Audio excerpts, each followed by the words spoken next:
Good morning, everyone. You have all had breakfast, and you should be stronger than that. Good morning, everyone. I noticed some of you going for second helping, so you should be stronger than that. Translator? The organizers, who's translating for me?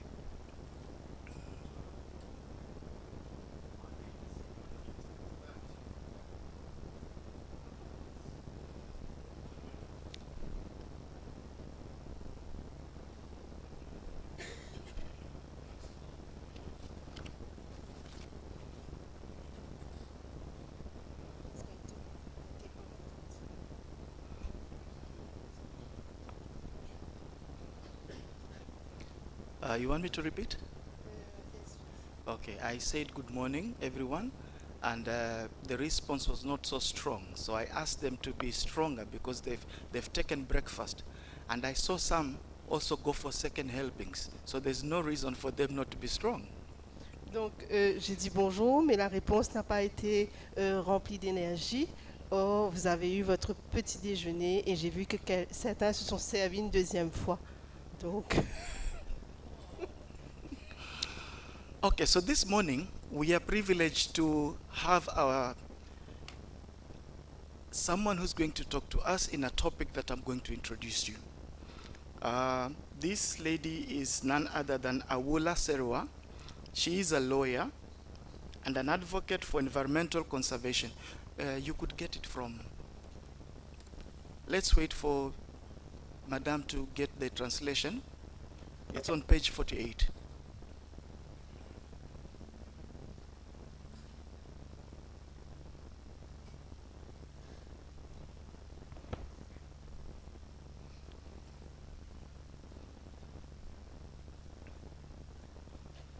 Are we there? Page 48? Okay. Let me introduce the speaker of the day, who is a member of the panelists, Awula Serwa. She is a lawyer and an advocate for environmental conservation. In the late 1980s, she founded the group in Accra for the promotion of environmental awareness and tree planting. After moving to the UK, she established the BTWSC voluntary organization, which led environmental projects, including taking a stand against fly tipping and littering. On her return to Ghana, Awula formed Eco-Conscious Citizens Group, which advocates for the cause of a clean, green, serene, and healthy environment and the protection of Ghana's natural heritage. On this front, she's a prominent voice in the campaign led by Accra-Ghana against bauxite mining in Atewa Forest Reserve. She was also associated with the campaign for the preservation of the Sandema mahogany canopy trees in the Upper East region. Awula has also advocated for relocating Ghana's capital outside Greater Accra toward the development of a green capital. She will tell us if she has succeeded in this. She was elected a Fellow of the Royal Society of Arts in 2003, and in recognition of her voluntary work, she received a Brent Citizenship Award in 2007.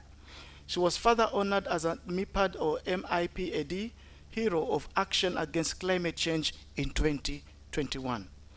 Awula Serwa, oh, now that's French. Okay, please. You read for us the French version. ok. Donc, notre invitée aujourd'hui est Awula Serwa, donc une avocate et une militante pour la conservation de l'environnement. À la fin des années 1980, elle a fondé le East La Environmental Group à Accra afin de promouvoir la sensibilisation à l'environnement et la plantation d'arbres. Après son installation au Royaume-Uni, elle a créé l'organisation bénévole BTWSC qui a mené des projets environnementaux, notamment prendre position contre les dépôts sauvages et les déchets sauvages. À son retour au Ghana, Awula a fondé le groupe citoyen éco-conscient qui défend la cause d'un environnement propre, vert, serein et sain, ainsi que la protection du patrimoine naturel du Ghana. À ce titre, elle est une voix importante dans la campagne menée par la Accra-Ghana contre l'exploitation de la bauxite dans la réserve forestière d'Atewa. Elle a également participé à la campagne pour la préservation de la canopée d'acajou dans la région du Haut-Ghana oriental. Arula a également plaidé pour le déplacement de la capitale du Ghana hors du Grand Accra afin de la transformer en une capitale verte. Elle a été élue de la Royal Society of Arts en 2003 et en reconnaissance de son travail bénévole, elle a reçu un Brand Citizenship Award en 2007. Elle a également été honorée en tant que héroïne de la MIPAD pour l'action contre le changement climatique en 2021. Thank you very much. Put your hands together now to the fine lady that is coming up here to share with us on a topic that she holds so much to her heart: ecological education and action against unsustainable exploitation of natural resources. A big applause. On Applaudissez. applaudit la dame qui va venir nous parler d'un sujet qui lui tient à cœur.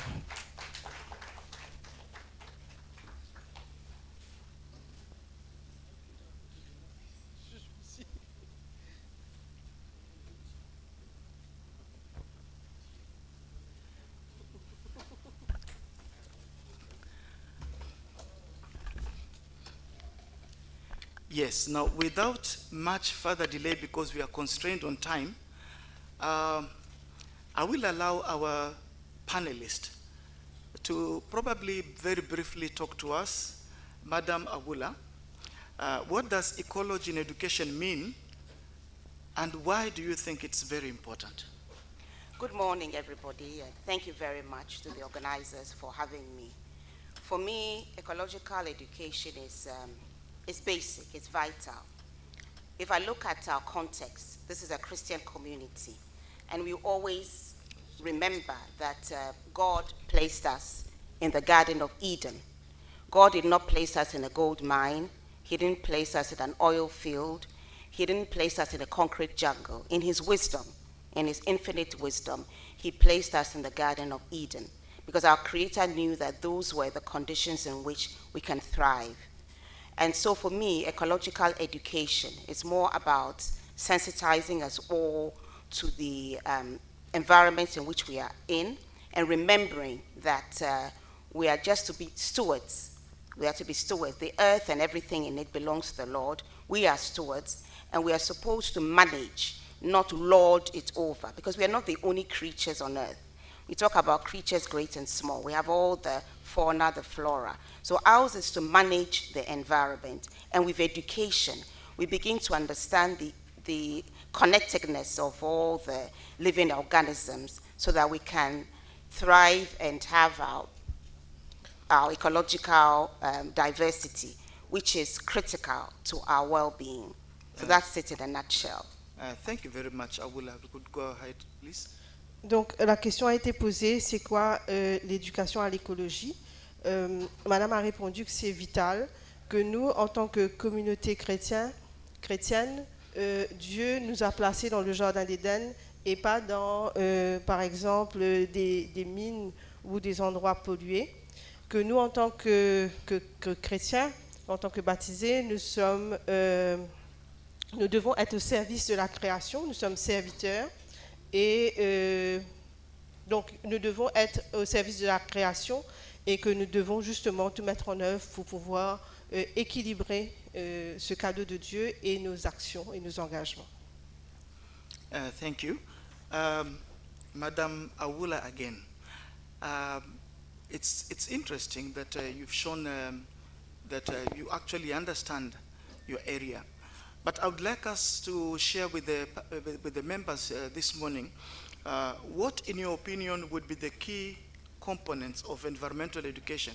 Some say it's awareness, some say it's participation. But let me hear from you, what's your take on what would be the key components of environmental education? I think it's a combination. It's a combination of awareness, it's a combination of participation. It's a combination of everybody realizing that we are interconnected and everybody has knowledge. A lot of the time when we're talking about education, we forget that there's a lot in local knowledge. And so we come with things that sometimes the locals, it doesn't resonate with them. And I'd like to give an example. I just want to get the pronunciation right, but it's from Burkina Faso, where you had Yakuba Sawadogo. There are lots of documentaries on him, and he's known as the man who stopped the desert. And what he did was that he used old techniques, local knowledge, to stop the advancement of the desert, and was credited with stopping the advancement. So in terms of, there should be participation, but there should be an understanding that knowledge is not just in in specific hands. Other people have knowledge, and we need to tap into it. We need to tap into it if we want to be good stewards. And I'd like to say that no amount of gold or money can replace our natural resources, can replace our butterflies, our clean drinking water, and the clean environment. No amount of gold or money can replace that. So we should always understand that the key is to preserve the environment and not to lord it over people, but to get the community to give us the skills they have so that we can incorporate it in whatever we are doing. I'll give another example with the Songo Lagoon in Ghana, where we want to do the salt mining on an industrial scale. Now the locals are saying that there's a reason why you shouldn't do it on an industrial scale, because you want to preserve what is there. So there's a way of doing it which doesn't overreach. And that's where you have the, what shall I say, the disconnect going on. Okay. So it needs to be a combination of local knowledge and then participation, everybody bringing in the skills they have to the table. That's great. Maybe you could hear. Okay. Donc la question était quels sont les donc la question était quelle est votre opinion sur les facteurs à prendre en considération pour une bonne éducation à la préservation de l'environnement. Et Madame a parlé donc de l'importance de la participation et de l'interconnexion, mais il a aussi fait référence à une personnalité du Burkina Faso, l'homme qui a arrêté le désert, pour dire que donc chacun à son niveau aussi peut prendre des initiatives pour pouvoir améliorer la situation. Elle a aussi souligné que la connaissance ne se trouve pas que chez une seule personne et que chacun aussi peut apporter sa contribution. Elle a souligné que il n'y a pas peu importe la quantité d'or, peu importe la quantité d'argent que quelqu'un pourrait avoir, cela ne va pas remplacer nos ressources naturelles, par exemple l'eau. Donc c'est important aussi que la communauté s'implique pour qu'il y ait une bonne éducation à la préservation de l'environnement. Merci. We'll be slower this time. Let me now again turn to our panelists with this question, and then you can translate the question. What exactly then do we mean by unsustainable exploitation of natural resources? Donc, que signifie l'exploitation soutenable des ressources? Yeah. First of all, when I'm going on too much and it needs to be translated, please feel free to stop me. Okay. Please do that. Now, for example, it's just a question of making sure that we don't, what shall I say, take more than we can replace. We need to give things time to regenerate. For example, that's why, for example, fishing. You know, in the Ghana traditions, you don't go fishing, I believe, on a Tuesday. And the reason for that is that you need to give time for what we have been taking to be replaced. So you don't just use all your resources. You understand that we need to replenish. Donc, à cette question, Madame souligne que c'est important de ne pas consommer plus que nous ne pouvons remplacer. Et elle a, par exemple, fait mention de la pêche. Donc, c'est de la pêche responsable. Yeah, and also, for example, when it comes to logging, that's why in Ghana, for example, you have your production forest reserves. You are not supposed to log and mine on more than 2%, so that you don't just deplete all your resources. So it's an understanding that you need to ensure that you don't consume more than you are able to replace, wherever it's coming from. Donc, encore une fois, on revient sur la notion de ne pas consommer plus qu'on ne peut remplacer. Merci, and thank you. I want to take you to the international platform. We have had conferences on human environment. And if I can remember one or two of the major conferences in the world, international conferences. We've had the Stockholm 1972, organized by the United Nations on Human Environment. We have also had the Tbilisi Conference of 1977 that was also on human environment. We have celebrated the Tbilisi Conference in 2012, where we said Tbilisi plus 35 years. Today, if we are to celebrate the Tbilisi Conference, it would be Tbilisi plus 48. Has there been any change, or what has been the impact? Tbilisi conference is? It's a conference called Tbilisi. Tbilisi. T-B-I-L-I-S-I. Bon, je suis navrée, j'arrive pas à noter le Tbilisi, mais il y a eu donc pas mal de conférences internationales, et notamment la conférence à Stockholm en 1972. Est-ce qu'il y a eu des évolutions, des progrès depuis? Well, you see, I wouldn't say there's been no progress, but what I would say is that conferences are very good. You can have all sorts of measures you say you are going to put into place, but taking Ghana as an example, it's not just a question of going to conferences and maybe coming to sign all sorts of agreements. It's a question of going in accordance with what you have signed.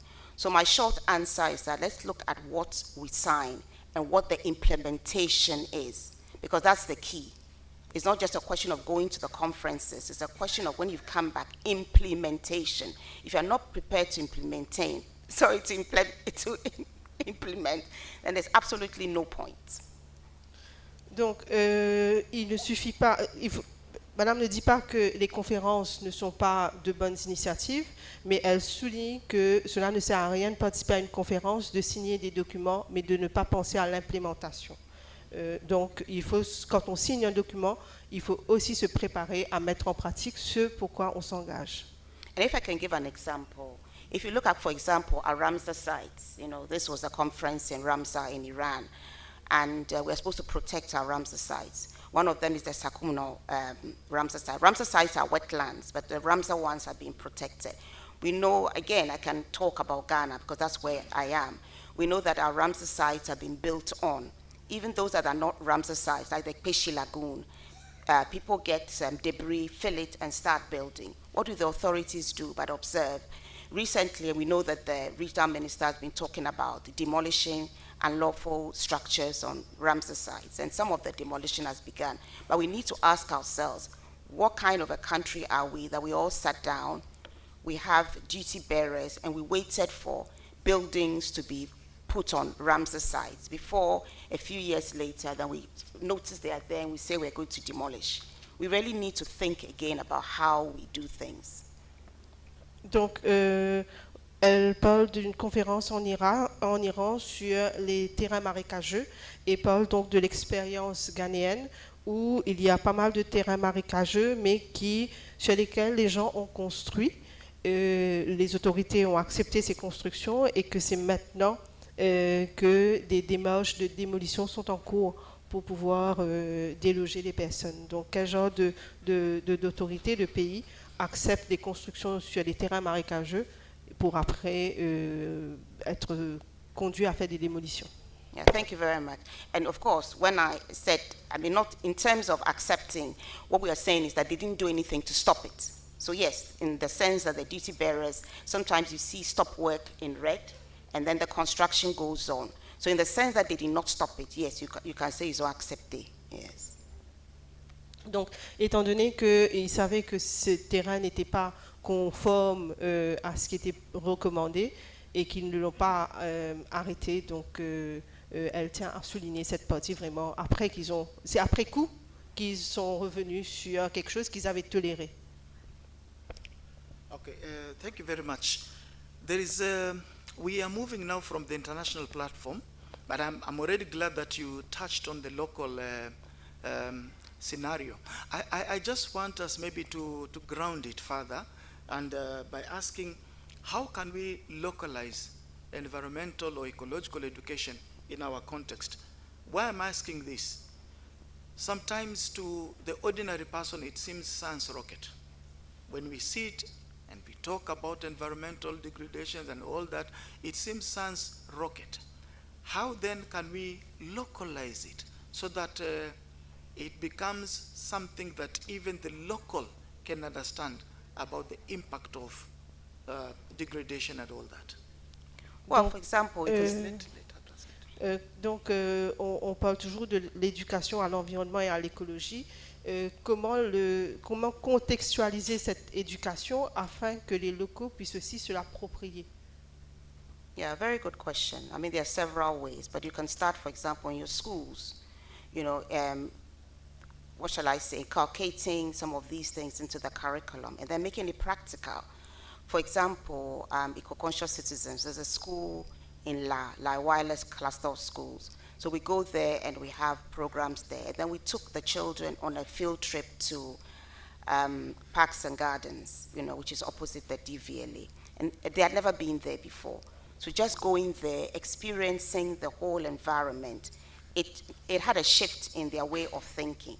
So this is one thing that you can do, part of the curriculum, inculcate these things so that the children grow up with an understanding of why we have parks and the effect it has on us. Even sometimes they themselves will notice that when you go to certain areas, the air itself seems, you know, purer. And then they begin to actually see things for themselves. So it's not just what you are saying, but they experience it. Donc, il s'agit par exemple au niveau des écoles d'introduire cette éducation, mais pas seulement de manière académique, mais aussi de manière pratique. Et par exemple, elle cite les expériences faites dans certaines écoles où les enfants sont invités à faire des sorties pour vraiment s'imprégner d'environnement sain. Et le fait de pouvoir respirer un air frais, de pouvoir découvrir des parcs, leur permet vraiment à ces enfants de prendre conscience de l'importance de l'environnement et d'avoir un changement de regard, un changement de mentalité et être beaucoup plus conscient de l'importance de préserver l'environnement. Thank you very much to both my translator and the panelists. We are heading somewhere and almost right in the middle. We have talked about localizing the problem so that it becomes relevant to our local context. Now that we as the church, here we are today as Ucap conference, maybe in your opinion or your own thoughts, how could we use the church to raise these concerns? Donc, nous avons parlé de comment contextualiser cette éducation à l'environnement, mais comment est-ce que l'Église peut aussi s'engager dans la lutte pour la préservation de l'environnement et l'éducation écologique? I think this is vital. This is vital. The church has such an important role to play. Ghanaians are very religious. Almost everybody is going either to a church or a mosque or whatever. We're very, very religious. So the church has a responsibility. We can engage our congregation. You can spend 5 minutes every Sunday to do some education. There are documentaries which are not very long, which can be screened. For example, we have the Poisoned for Gold documentary by Erastus Asare Donko, which shows you the correlation between irresponsible mining and the health of our people. So there's a lot we can do from the pulpit. There's a lot we can do every Sunday or every time Christians meet. Because remember, we have a mandate. God has mandated us to take care of the environment. It's not an option, it's a mandate.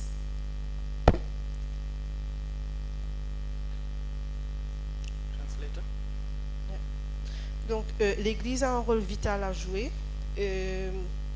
Donc, elle souligne que les Ghanéens sont très religieux et suggère par exemple que les congrégations aussi s'engagent dans cette démarche d'éducation, notamment par exemple en donnant 5 minutes les dimanches chaque semaine pour pouvoir interpeller les personnes sur l'importance de l'écologie, sur l'importance d'un environnement sain. Nous sommes mandatés par Dieu à prendre soin de l'environnement et que ce n'est pas une option. Thank you very much. Now, you have really hit where I wanted us to go. It seems like, I don't know if you had looked at this, there's a possibility maybe you peeped at my questions too. No, I haven't had your knowledge. With the light Donc, touch. alors, elle est en train de vraiment rentrer dans l'élan de discussion qui avait été souhaité. Et professeur Daniel, donc fait de l'humour en disant mais peut-être que vous avez eu accès à mon carnet, donc vous saviez déjà de quoi on allait parler. Because when we talk about the church, the Bible clearly says that go and fill the world. That is what it says. But what are the environmentalists telling us today? That we are talking about deforestation. The world is filling up, but it's not growing bigger. So how do we come around that challenge? Because deforestation is as a result of humankind activity, and it's also as a result of a population explosion. Maybe what's your opinion on this? How do we regulate the two? Because the world is not growing any bigger. It's not, but the land for use is shrinking every day as a result of population explosion. So what would you say about this? Donc, alors que la Bible dit allez et remplissez la terre, paradoxalement, donc c'est tout le contraire qui se passe. Donc, explosion démographique, déforestation. Donc, comment expliquer tout cela? Yeah, that's a challenge. But what I would say is that we have to look at human behavior. A lot of the negativity has been caused by human behavior. And for example, our throwaway generation, when you're talking about deforestation, why do we have deforestation? Why is it that we just insist on decimating our forests without any thought about the fact that if our ancestors had been as wicked as we are being, we wouldn't have come to meet any forests? And it's also a consequence of weak duty bearers, weak governments. Because, well, I have to give her time to translate and I'll continue. Donc, il faut regarder le comportement des hommes, la promotion de la société de consommation qui, par exemple, encourage la déforestation. Yeah, so we have to look at the way we behave. For example, a lot of deforestation. Right now, the major ones will be because of mining. We are even giving licenses to mine in forest reserves, which is quite a challenge. And there's a lot of open burning going on. But the deforestation is also due to cutting down trees for fuel. So we need to look at the technology-based solutions in that, for example, for cooking, there's no need to use firewood. There are other methods that are that don't destroy the environment. So we need to put that into place. And I'll say something that maybe people may not agree with. Yes, the Bible says be fruitful and multiply. But the Bible also asks us to be wise. So we also need to look at our setup and then, for example, decide on the number of children we can have, looking at the resources available. Donc, la déforestation, c'est aussi dû au développement de l'industrie minière. Donc, par exemple, elle souligne que c'est important de trouver des moyens technologiques pour moins sacrifier l'environnement, en soulignant qu'on est plus obligé aujourd'hui de cuire en utilisant le bois. Donc, il y a d'autres techniques. Elle dit aussi que la Bible a dit qu'il fallait se multiplier, mais qu'il faut aussi avancer dans la sagesse. Yes. And so I'll add that human activity is mainly responsible for what is happening. Climate change. Why do we have extreme weather patterns? A lot of it is due to climate change, even though some will bury their heads in the sand and say it's nothing to do with climate change. But we can see that our behavior is contributing. And so when you're talking about human behavior, one of the things that we have advocated, for example, it's a campaign against single-use plastics, because we're talking about our behavior. Why is it that 30, 40 years ago, when we were going shopping, everybody either had a basket or you have a bag you could put your produce in.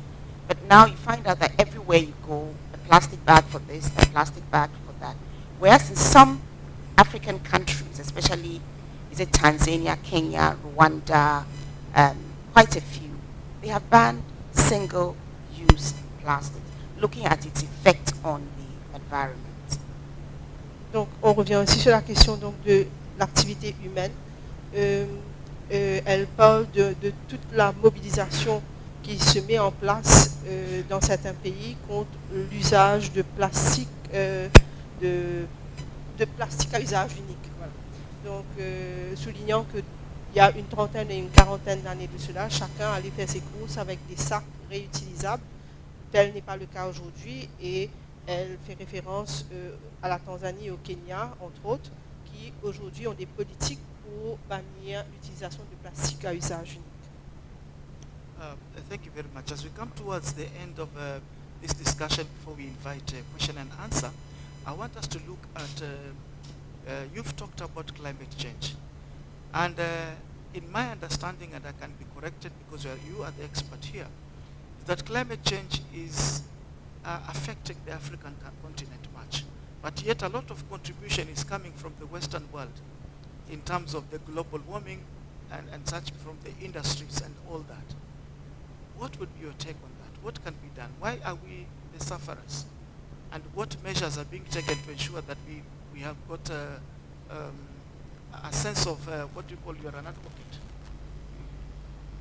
a sense of, you know, our rights as a people who we are fighting against this degradation, and yet it's coming from the West.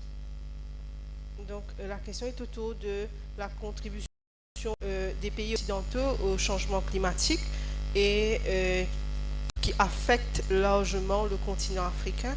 Donc pourquoi nous souffrons et comment militer pour un changement. Yeah, I agree 100%. First of all, I'm not an expert. I'm an environmental activist, but I'm not. There are people even in this room who might know more than I do, including yourself. But what I would say is that yes, it is true that a lot of the factors that have led to climate change are coming from outside. Nobody would dispute that. Having said that, that doesn't mean that we cannot do our bit. Right now, we can all see, even in Ghana, the changes in rainfall patterns. It's not as it used to be before. And a lot of the time is due to a lot of activities here.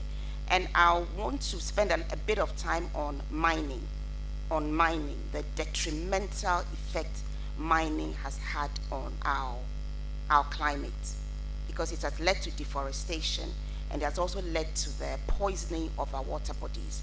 And this is not something we should run away from. We have to understand that no amount of gold can replace the butterflies and clean drinking water. Donc, elle est d'accord à 100%. En effet, il y a beaucoup de facteurs qui viennent d'ailleurs, qui impactent sur la situation écologique de l'Afrique, mais elle voudrait aussi s'arrêter sur l'impact du développement minier au niveau du Ghana, qui a été une catastrophe et qui a conduit aussi à beaucoup de déforestation et à l'empoisonnement de beaucoup de ressources en eau. Et elle rappelle que tout l'eau du monde ne pourra remplacer les papillons et l'air frais et l'eau de qualité. Yeah. And I'm not sure if I'll have the opportunity, but I want to sort of state in the very, very strongest terms that in Ghana right now we face an existential threat. We face an existential threat, and we can no longer just be quiet whilst it's going on. Even the president admitted that we face a national emergency, and this is mainly due to the irresponsibility when it comes to mining. Look at our forest reserves, the way they've depleted them. It is having an effect on our rain pattern. And remember, a lot of water bodies take their source from forest reserves. So we need to understand the correlation between destroying our forests, which we all know the benefits of forests, fresh air, and mitigating against flooding. But it's also the source of many waters. So that is something that we really need to. I hope that this conference will come up with lending their voice to the call for a targeted state of emergency and the repeal of legislative instrument 2462, which allows mining in our forest reserves. Donc, elle voudrait vraiment mettre l'accent sur le fait que le Ghana est en train de vivre un grand danger, un danger existentiel, et que personne ne doit rester tranquille et insensible. C'est une urgence nationale et cela est dû à un développement minier irresponsable où, par exemple, la déforestation a beaucoup affecté le pays, les ressources en eau, et qu'il est important que les dirigeants se réveillent et prennent des mesures politiques pour changer, pour améliorer la situation. Thank you very much, our panelist Awula Serwa, for that insightful presentation or thoughts that you've given us this morning. I would wish at this point in time, before I give you a final parting shot which I'll give you, I want to have question and answer session. We take it to the floor for members' reaction and questions to respond to all concerns. We are constrained with time, so we shall only take the first 3 or 4. Kindly. Donc, merci à Madame pour son exposé d'une très grande richesse. Ce sera maintenant place aux questions. Comme on est limité en temps, il n'y aura que 3 ou 4 questions.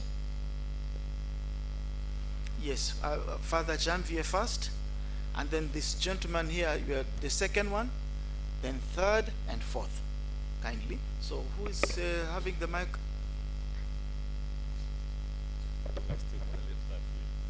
Alors,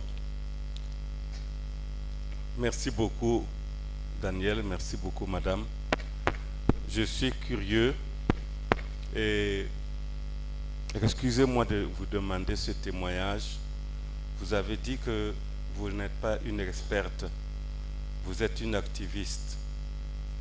Pouvez-vous nous raconter comment vous en êtes arrivé à devenir activiste et quelles sont les principales difficultés et les joies, les satisfactions que vous avez dans cet activisme?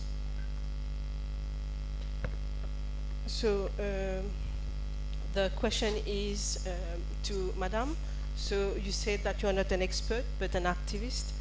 How does it happen that you have become an activist, and what are the joy and difficulties you are facing in this mission? Thank you very much. I think it's my family background. I was brought up not to just look at things, but to see about making a difference. So it's always about, when I see a problem, what can I do about it?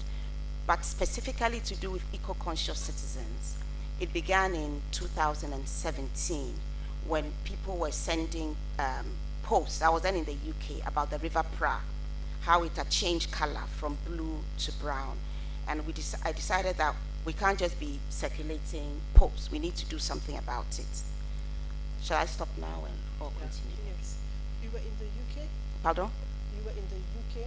What happened in the UK? Yes, in the UK. I was then living in the UK, and I saw a WhatsApp post about the River Pra, that is a picture of before and after, how it was nice and blue, and it had now turned brown. So we organized a petition to go around, and then we called on the Ghana High Commission, asking what they were doing about it and suggesting some measures to deal with illegal mining. We had a very beautiful response from Ghana that you're working on it. Fast forward to 2025, and you can see things have gone from bad to worse. Donc, d'abord, c'est son profil familial qui l'a poussé vers l'engagisme, mais et du fait que, du coup, elle ne peut pas demeurer insensible face à certains problèmes qui surviennent.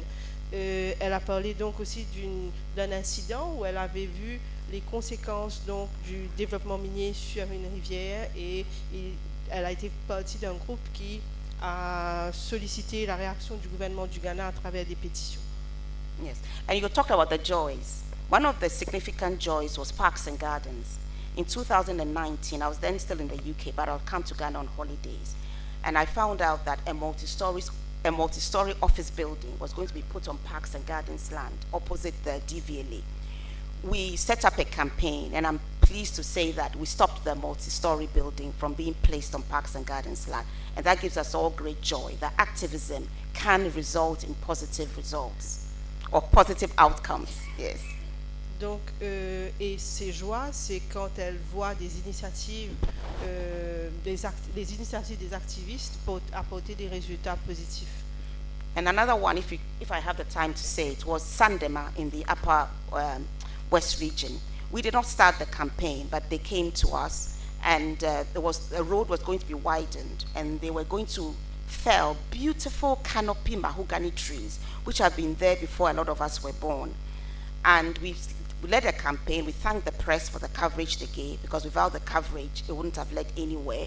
We spoke to the 2 MPs in the area, and to cut a long story short, the Sandema trees were not felled. A couple went, but most of them are there.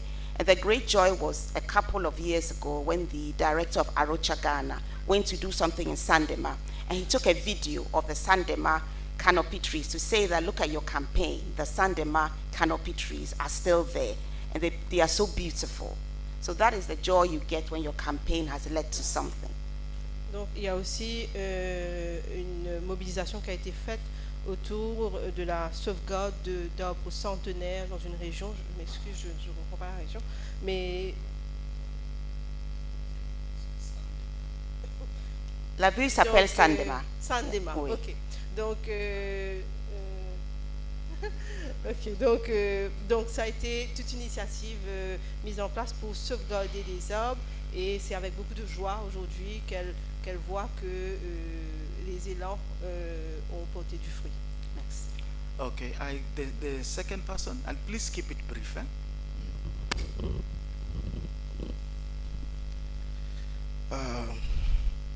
Thank you, Mr. Moderator, and our lone panel member. I'm happy listening to you with all of your inspirational education provided here. But I'm a bit concerned. We have the issue of climate change at one hand, and we also have this ecological education and the issue of unsustainable exploitation of the resources. Now, I want to know from your point, what are some of the consequences these two issues poses to the environment and that of the human well-being? And what are some recommendations can you put forward here that we as media practitioners can also join you in the campaign to spread the message out to everyone? Thank you. Donc, par rapport concernant donc tous les défis du changement climatique d'un côté, et puis de l'éducation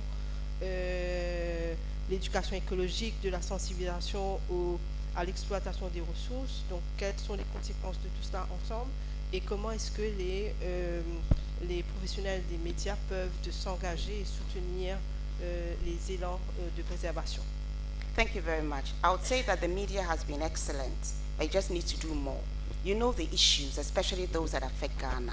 You know, for example, the consequences of using single-use plastics. You know how it's degrading the environment, how a lot of the gutters are just choked with plastics, helping floods. So you need to highlight it. And of course, when it comes to illegal mining, I mean, you've done a fantastic job, the media, I mean, at the risk of your lives. But you need to keep on giving the correlation between the irresponsible mining and our health. Kath has told us about the rise in kidney disease going up 4-fold. We know about the maternal deaths, they form babies. You need to talk more about it, that it is killing us, and explain what an existential threat is. And then you need to talk more about unsustainable practices. We cannot just go mine, and destroy the resources that God gave us and asked us to look after. For now, maybe sometimes we should leave the resources in the ground whilst we look at technology improving to get it out without the destruction. Because God also gave us the trees, He also gave us the fauna and flora. And remember, we don't have to destroy their habitat because they are interconnected and each one has an effect on the other. I'll just give a very short example. In Australia, for instance, they banned the killing of snakes. because they found out that as people were killing snakes, it was increasing the rat population, because every creature has a purpose. We are all interconnected. So if you see a snake, unless in self-defense, you can't kill the snake. You call the authorities who will come properly and deal with the problem. Donc, les médias font un travail excellent. Les professionnels des médias ont les connaissances nécessaires pour davantage sensibiliser les gens. Par exemple, connaissances en matière des dangers de l'utilisation du plastique à usage unique. Il faut continuer, il faut davantage sensibiliser tout un chacun sur, par exemple, le danger du développement de l'industrie minière. Dire que cela cela va conduire l'humanité à sa perte et que c'est en train de notamment détruire les cadeaux que Dieu nous a donnés. Donc, qu'il est important aussi de pouvoir sensibiliser les gens sur une utilisation optimale et respectueuse des ressources et favoriser, encourager l'utilisation de la technologie pour moins épuiser les ressources existantes. Donc, en matière de sensibilisation, par exemple, et de gestion des ressources, elle parle de l'expérience australienne où aujourd'hui, il est interdit de tuer les serpents parce que tuer les serpents, ben, ça crée un déséquilibre au niveau de l'environnement et ça encourage la propagation, par exemple, des rats, et qu'aujourd'hui, au niveau des autorités, il faut attraper les serpents. Donc, voilà. Okay, so we have the last two, so that we, number 3, and there he is.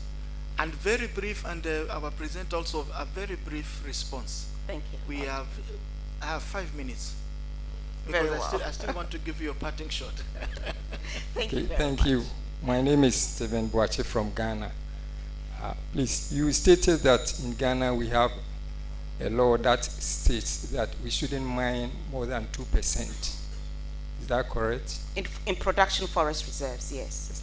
Okay, so why is it that they give out mining licenses without appointing somebody to monitor to ensure that they do the mining in accordance with the law? And then a bit more explanation about existential threat. Thank you. Maybe we can also take the last one and then you combine, eh? I'm saying we take the last one and then we combine the two responses so that we save on time.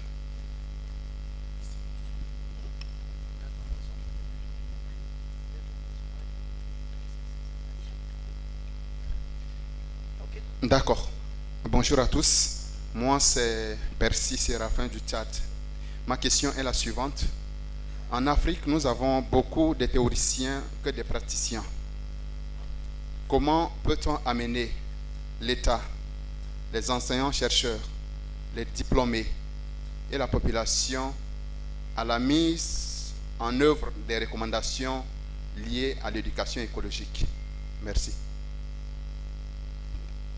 So his question is that in Africa you have a lot of persons knowing theory and practices, how to bring together researchers, the population, and academics so as to be able to implement recommendations around environment education. Et l'autre question était sur l'attribution des licences pour la déforestation, pour l'exploitation minière. J'ai bien compris, j'ai pas trop bien compris, c'est ça. L'attribution des licences pour l'exploitation minière, alors qu'il y a des lois réglementant l'utilisation des forêts. Donc c'est une contradiction entre ce que fait les autorités et ce que préconise la loi. Yeah, thank you very much. I'll be very brief. In terms of licenses, I mean, it's just a question of political will and enforcement. In Ghana, we are allergic to enforcement. That's one of our main problems. So it's about enforcement. And that is why we are saying revoke LI 2462, which allows mining in forest reserve, because we know that, for example, when it comes to production forest reserves, you cannot mine according to the law in more than 2%. So we just need to enforce the law. When you talk about the meaning of existential threat means that it's going to a whole existence. We'll all die. We know that water is life. Without water, we die. Our water bodies are being poisoned. Even when the water is clear, it doesn't mean it doesn't have cyanide or arsenic, because Ghana water does not remove the toxins from the water. So it's not just when it's brown that it's danger. So water is life. Our forests sustain life. If we continue at this rate, with the poison having entered the food chain, we will all die. Simple as that.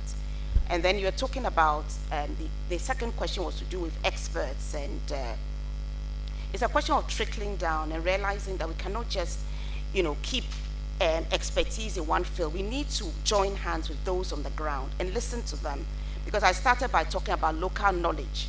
And sometimes a lot of the things that was local knowledge, but maybe with research and things, you crystallize it, but it has always been there. Like I talked about the man who saved the forest.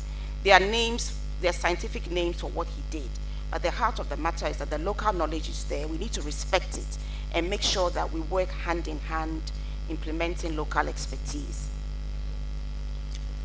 Wow. Donc, elle souligne que au Ghana, il y a une forme d'allergie en ce qui concerne l'application des lois, même si les lois sont là, donc elles ne sont pas forcément appliquées, mais elle revient sur l'urgence de réagir, surtout que la contamination des nappes phréatiques de l'eau va l'eau et la vie, le contaminer et la mort. Si je fais un raccourci. Donc, en ce qui s'agit de la question sur comment travailler ensemble, donc elle encourage la solidarité et à la reconnaissance des connaissances au niveau local.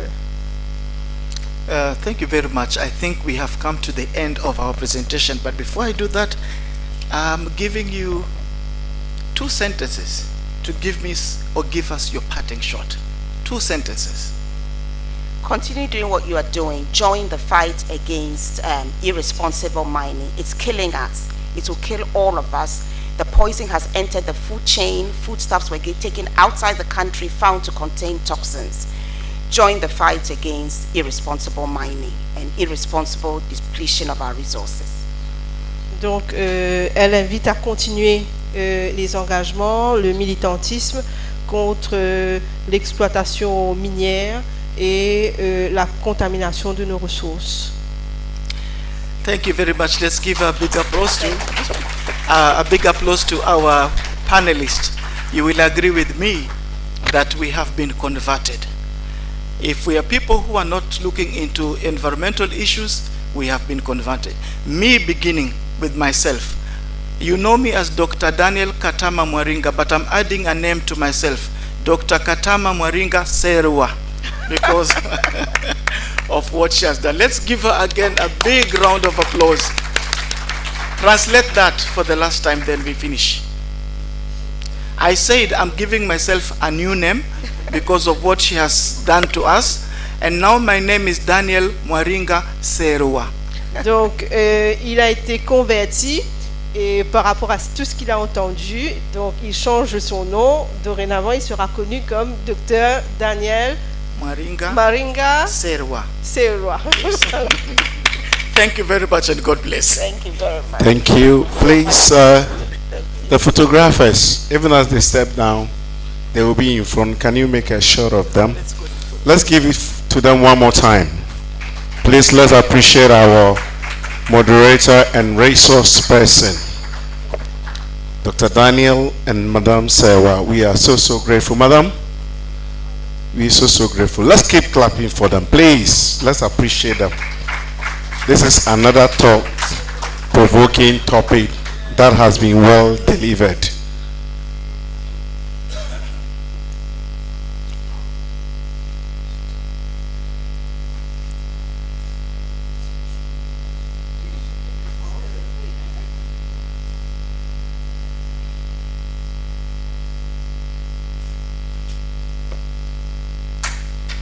So wonderful. Thank you.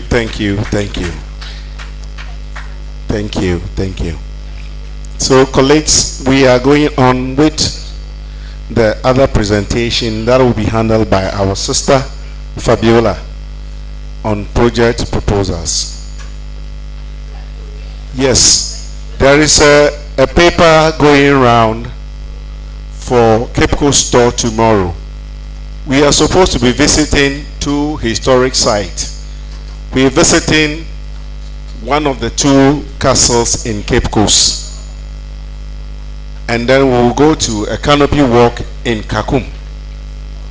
The operators of these two facilities have been so generous to us.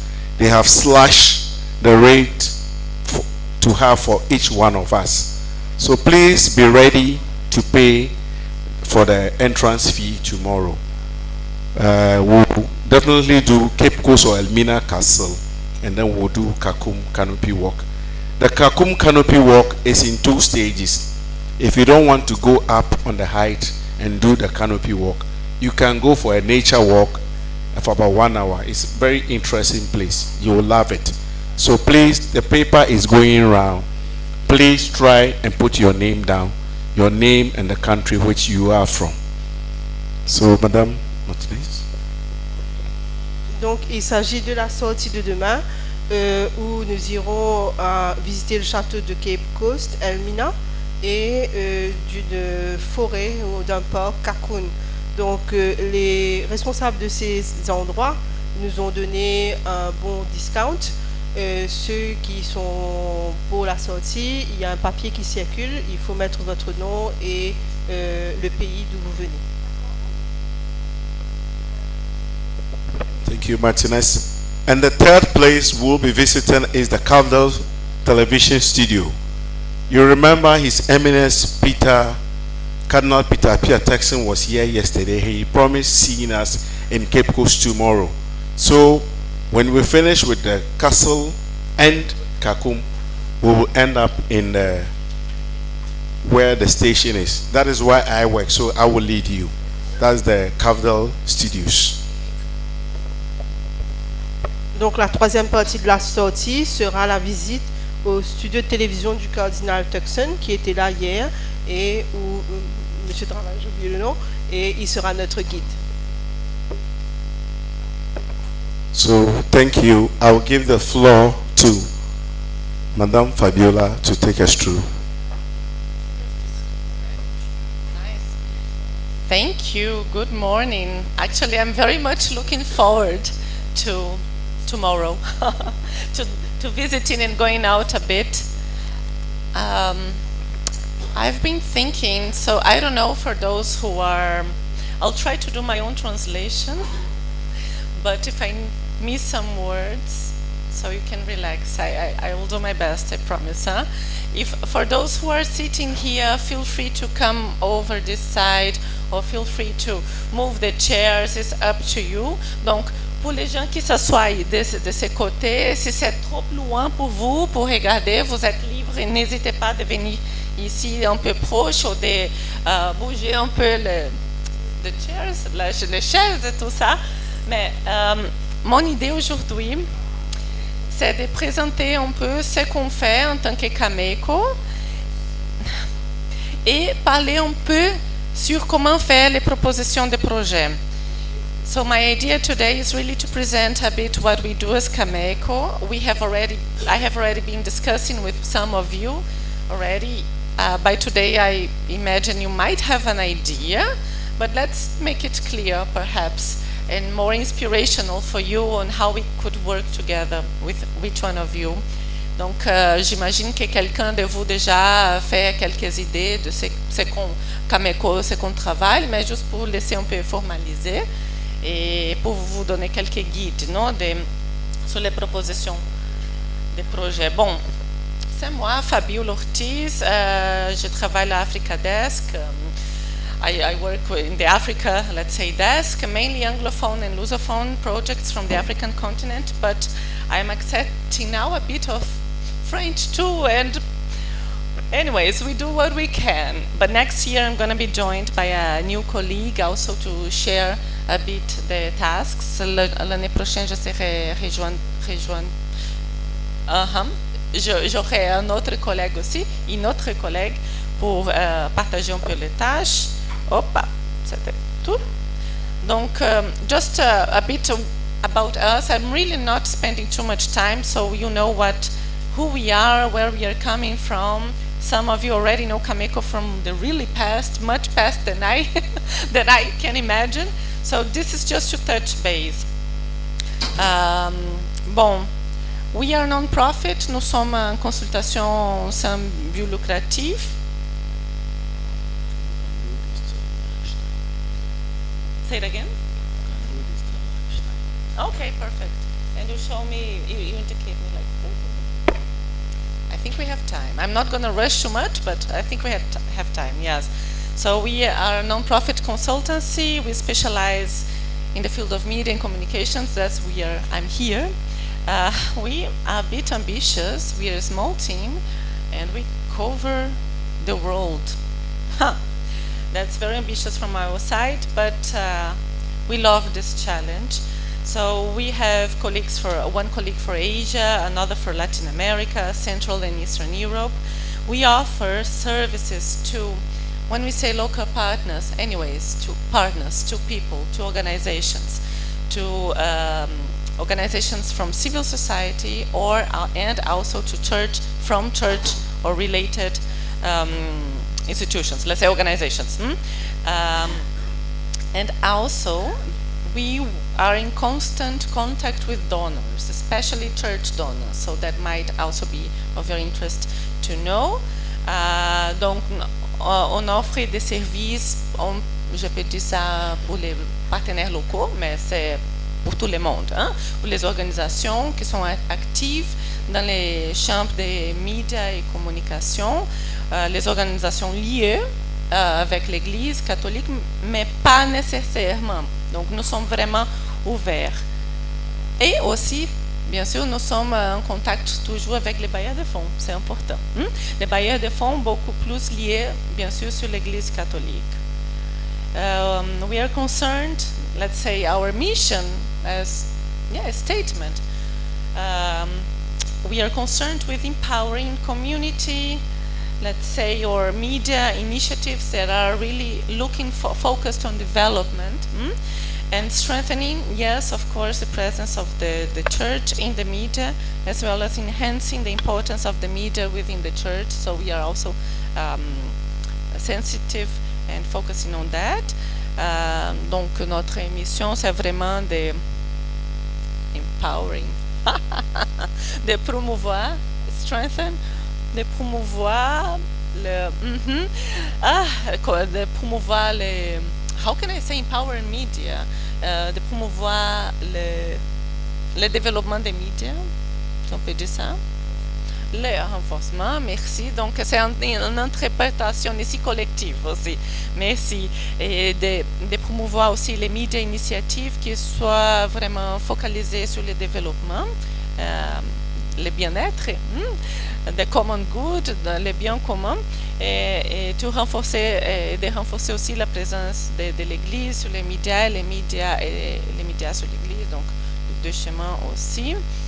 Juste pour avoir une idée, donc notre board, notre conseil, on peut dire ça, d'administration, et ce qui nous finance aussi, c'est les représentatifs de la conférence des évêques allemands, quelques bailleurs de fonds en tant que Mission Aachen, Adveniat, c'est beaucoup plus pour Amérique latine, de Swiss Catholic Fund, les fonds catholiques, Mission Aachen, le 2, pardon, Mission Aachen Miserior aussi, qui s'est basé à Aix-la-Chapelle, Aachen, la ville où on a notre siège. Renovabis, particulièrement pour Europe centrale et de l'Est, et USCCB, c'est les conférences des évêques américains. Et Signis, il y a quelqu'un de Signis ici. So part of our board and also member agencies so they are the ones who created us at the end and who sustain our work. So we have the German Bishops' Conference, donors like Mission Aachen, Miserior, Adveniat mainly for the Latin America, the Swiss Catholic Fund, Lenten Fund, Renovabis mainly for Eastern and Central Europe, Signis here, yes, and USCCB, the Bishop US Conference. So Bishops' Conference for the USA. So let's make it faster. So shortly about our history, I myself am still learning. So we were founded, imagine, in the 70s by this mix it was like a convergence by the International Catholic Media Organizations, UCIP, we talked about previously, Charles Ayetan already mentioned about UCIP, OCIC, for film and audiovisuals, for broadcasting, now Cygnus, and the World Catholic Association for Communication, and the German Bishops' Conference. So it was like a mix of a bit of everyone converging, saying, look, it's important to create this Cameco. We are a registered association, so in Germany. But we offered this service cross-cutting through the Catholic domain, let's say. So on était créé dans ces années 70. C'était la convergence de différentes organisations, comme vous pouvez voir ici, pour la presse, les films audiovisuels, broadcasting, diffusion. Aujourd'hui, Cygnus, merci. Aujourd'hui, Cygnus et la conférence des évêques allemands. Our team, see, is very small. It fits in one list there. I need to update you a bit more, but yesterday you met our executive director, Michael Onland. We have our deputy, and he's also in charge of Latin America and Central America and Caribbean, Christoph Dietz. He's still there too. For Francophone, so used to be my colleague Mambulu, some of you already met. He left Cameco early this year. I need to update that, but a new colleague will come. Me, the new thing is that I'm not a PhD candidate anymore, so I'm done. So getting almost to get my diploma there. My colleague for Central Eastern Europe, Andrea Sophie, she recently retired after almost or around 30 years of work.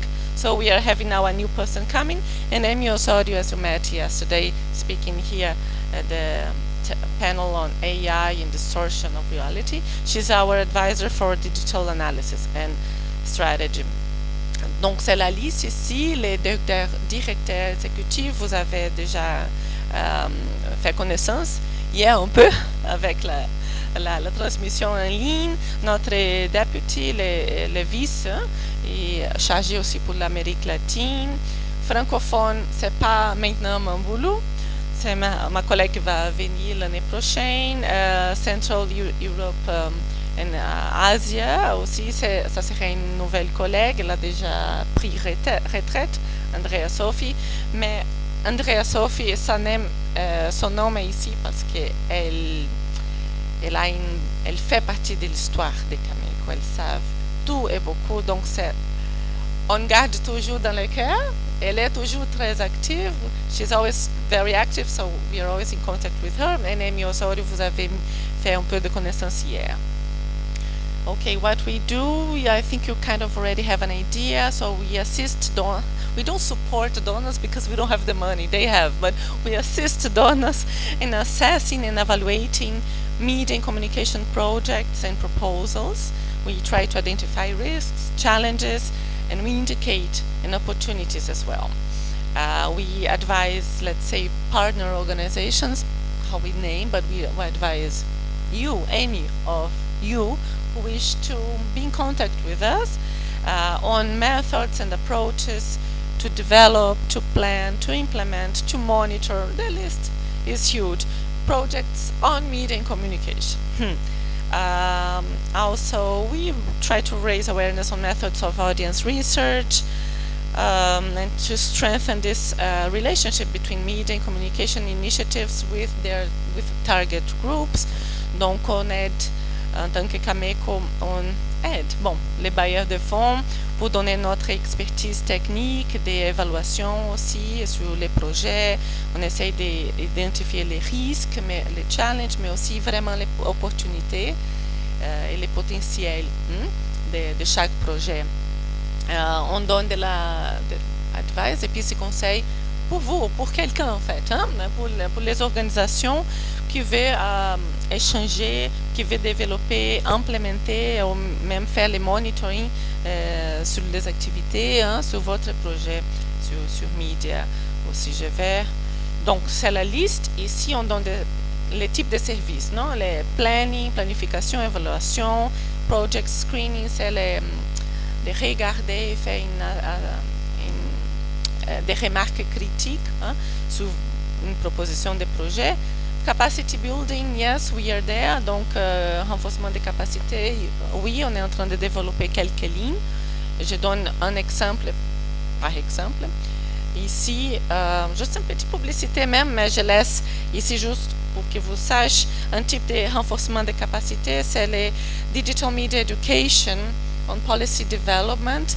Par exemple, c'est un training, une formation qu'on va faire le mois de septembre pour les éducateurs, les enseignants sur éducation médiatique, par exemple. Je laisse ici, même pour votre connaissance, vous êtes libre après de venir vers moi et bon, je peux partager. This is one example of capacity building that we are developing this line on digital well-being, as I mentioned, this concept, and especially focusing on digital media education with educators or leaders working with youth, perhaps dioceses, congregations.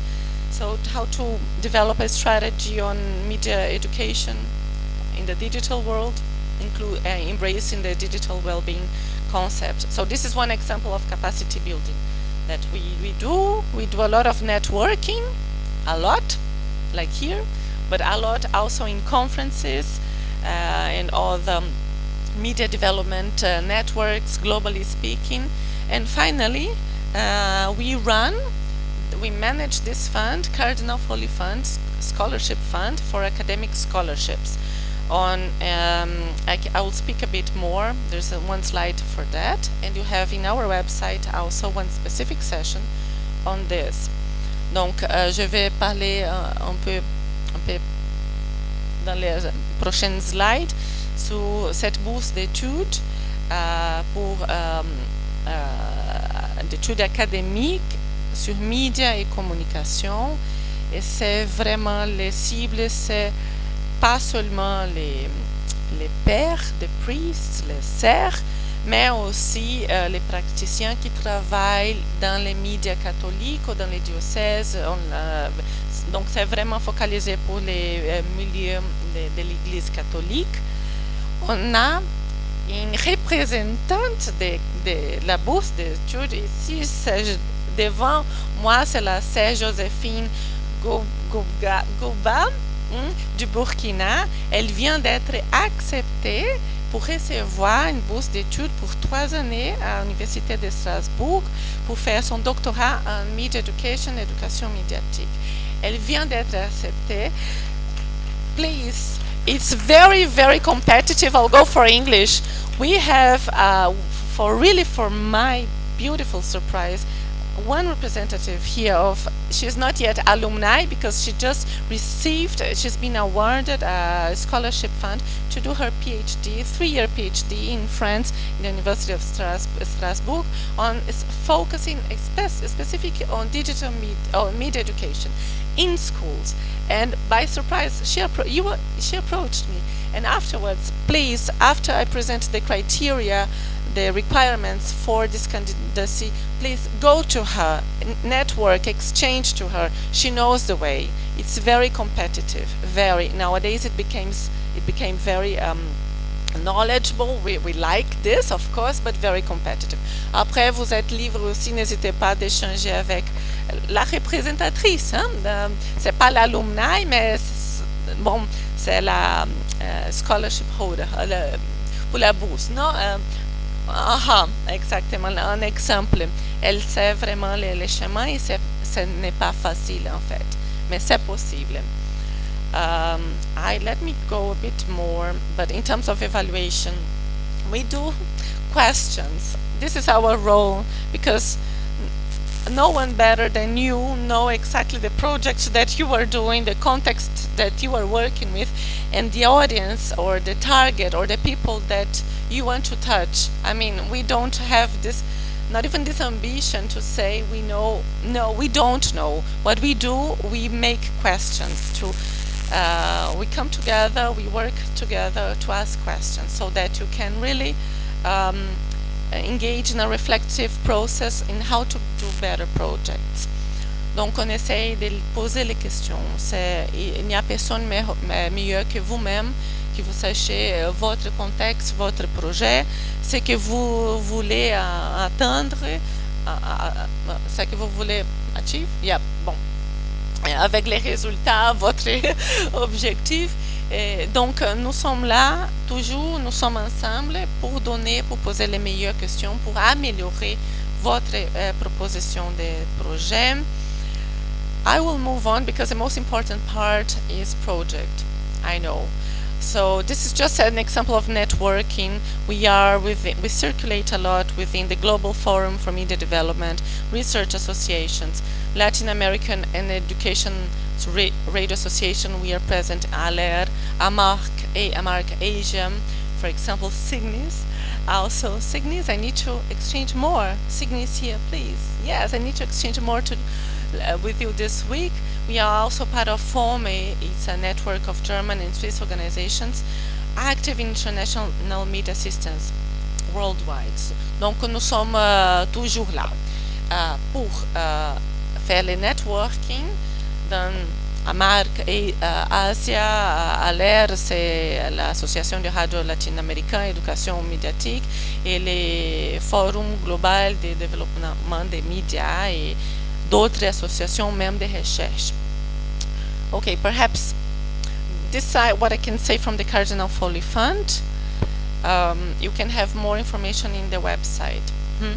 But this fund supports education, living expenses, and students, mainly for master's programs in media and communication, that's for sure.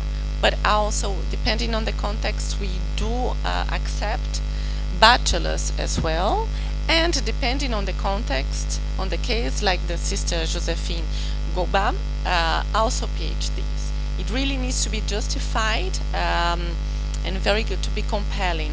So this scholarship fund addresses the need for adequate professional formation for those who will be responsible and for the future development of the church's mission in the field of communication. So it's named in the memory of the Cardinal John Patrick Foley.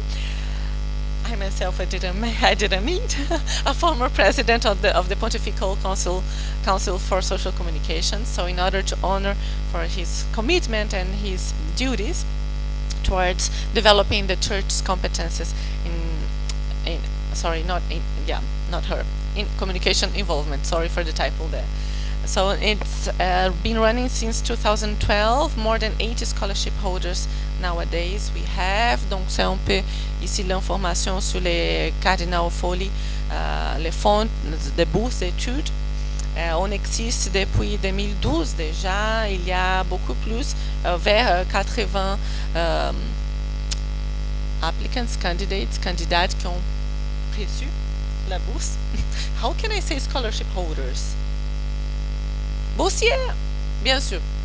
Parfois, ça me manque quelques mots. Et c'est vraiment l'objectif, c'est d'adresser, de focaliser les besoins d'améliorer la formation sur médias et communication, mais pour les responsables présents et futurs, des chargés de communication, peut-être des diocèses, des congrégations, des radios, des télévisions, donc de différents secteurs de l'Église catholique, mais qui travaillent sur médias. Who is eligible? Everyone.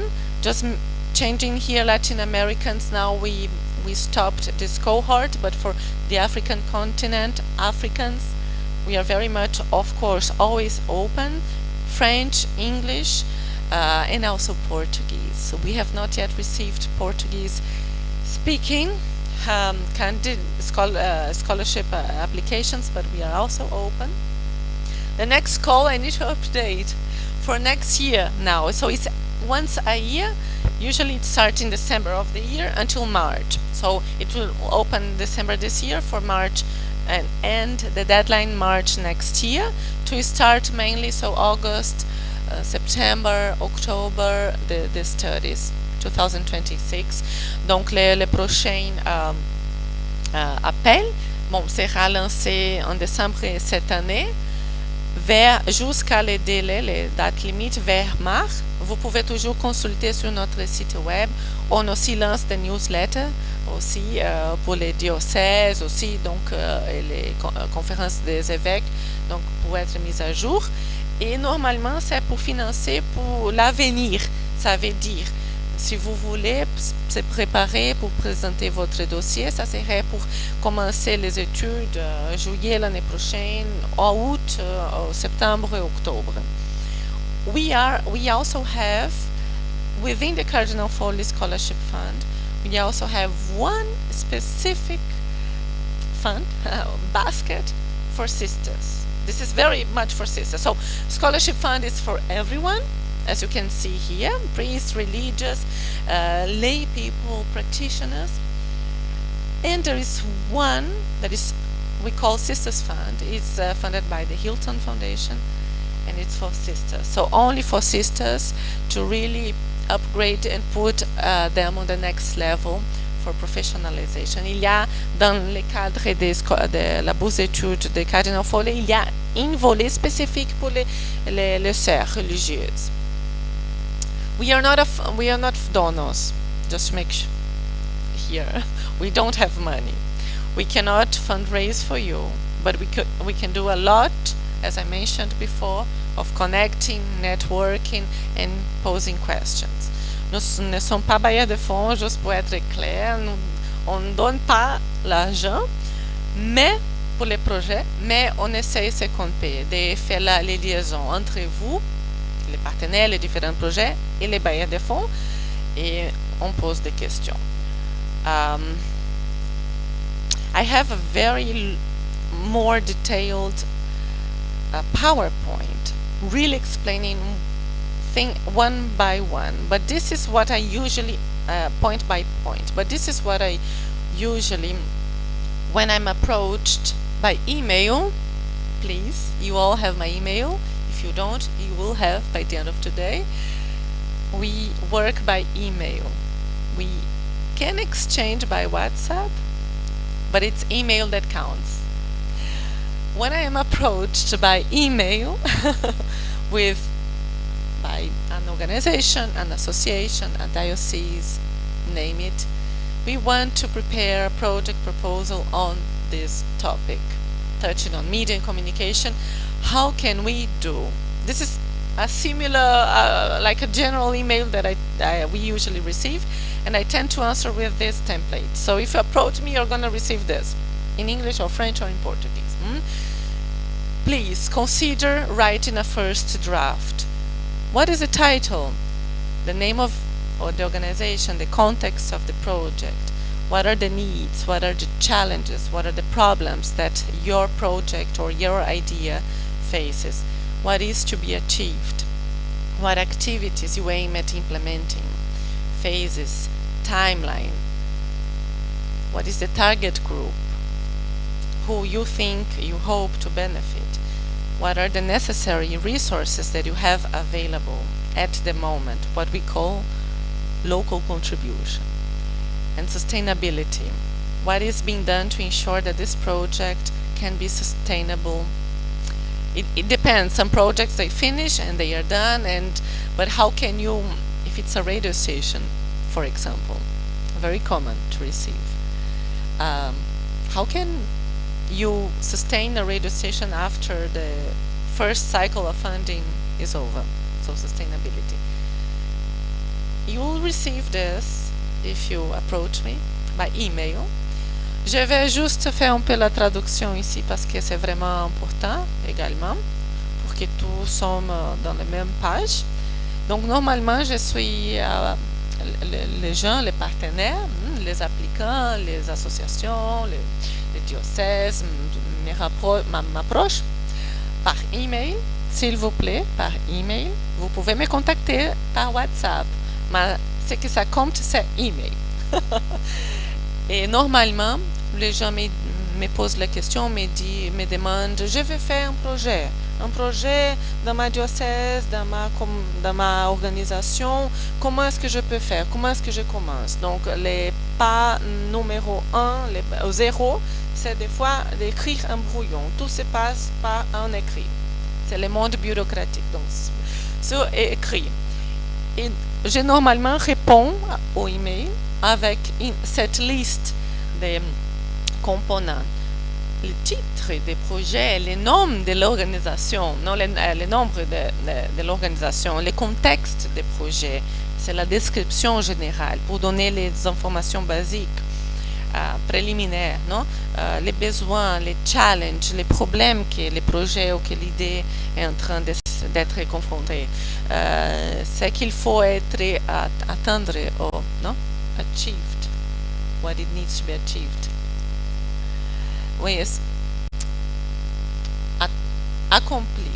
Oui, ce qu'il faut accomplir, les activités à être implémentées, les phases, la durée du temps pour accomplir l'objectif principal, les groupes cibles, les cibles que vous imaginez toucher, et les ressources nécessaires que vous avez déjà disponibles. C'est ce qu'on appelle la contribution locale. Et on va parler un peu plus sur la durabilité, peut-être c'est le mot, je crois, la sustainabilité, non? La durabilité, comment assurer qu'un projet continue après le cycle d'argent est fini. Parfois, il y a une campagne sur changement de... Une campagne, on vient d'écouter dans l'environnement. Donc, une campagne sur tree planting. So, an example, it can be a campaign of planting trees. Very simple. Donc, juste un simple exemple. Donc, c'est une campagne qui va terminer. OK. Mais, en tout cas, c'est important de savoir c'est quelle la sustainabilité. Tous les enfants qui ont été touchés par pour planter les arbres vont continuer à parler sur l'importance de l'environnement dans leur famille. Non, mais quelque chose, ça soit petit, mais c'est important d'imaginer la durabilité. Et notre exemple un peu aussi un peu plus complexe, mais c'est vraiment ça vient régulièrement, c'est on va créer une radiodiffusion. OK, après les premières années que le cycle de funding d'argent est fini, comment la radio sera soutenue? Donc, quelle est la stratégie de monétisation? Donc, c'est aussi, ça fait partie ici de la durabilité. So this is also important, but I have a much more important presentation detailed on that, on preparing project. So I will finish with this slide and we'll open a very big one. Then we go step by step, but very step. So you really leave, my idea today is that you leave with like a toolkit on how to, you leave with all the information you need back to your diocese, your country, equipped to how to start from the scratch. This facilitates our life and the life of the donors, believe me. Donc, mon idée aujourd'hui, c'est qu'on conclut notre journée ici, que chacun, après la prochaine semaine, que vous rentrez, que vous êtes de retour à votre diocèse, votre pays, avec beaucoup de ressources pour commencer à vraiment développer votre idée de projet. Et ça nous aide en tant que Cameco et ça nous aide beaucoup avec les bailleurs de fonds. Ici, in a nutshell, always have in mind when you sit to discuss in the project with a project idea, with your supervisor, with the director, when you sit in circle, like synodality when possible, when you sit in circle, consider discussing what is to be achieved with my idea, what are the needs this project are addressing, how to do it, when, who will benefit, or the audience, and how much it costs.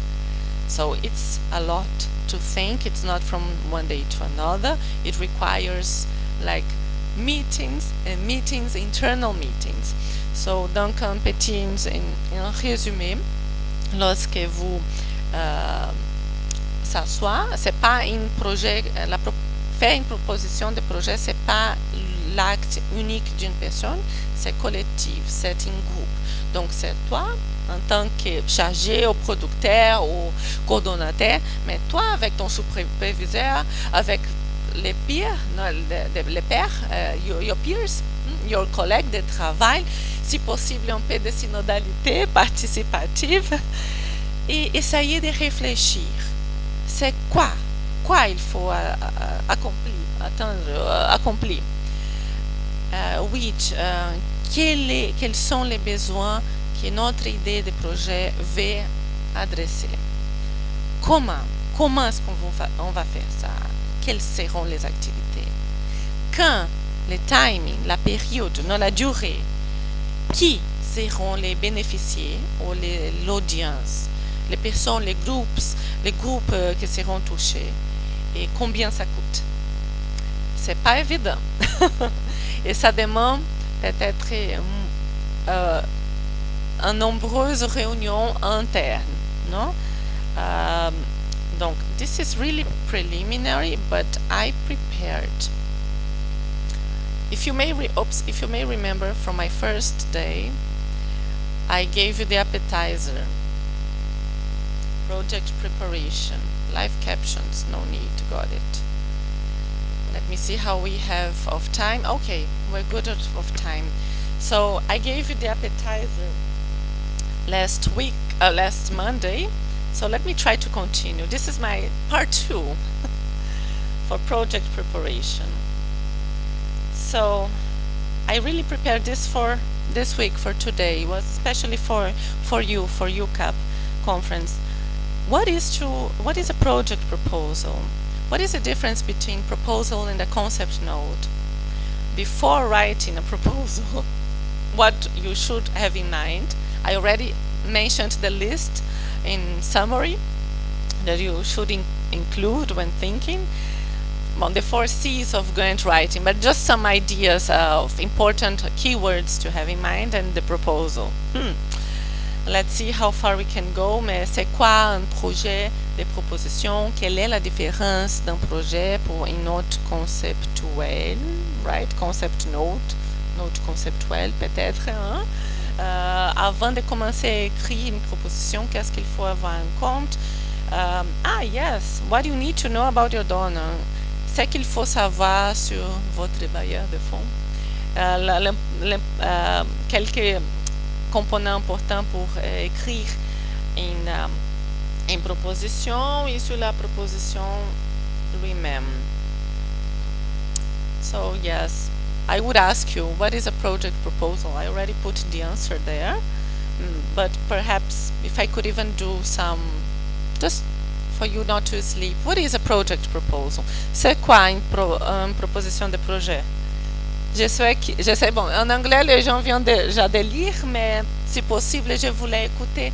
Qu'est-ce que vous pensez? Comment vous comprenez? C'est quoi une proposition de projet? Pour vous, for you. Do we have an extra microphone? What is it, a project proposal? Apart from reading what is in there, a marketing document. C'est quoi une proposition de projet? Is there anyone who did already a project proposal?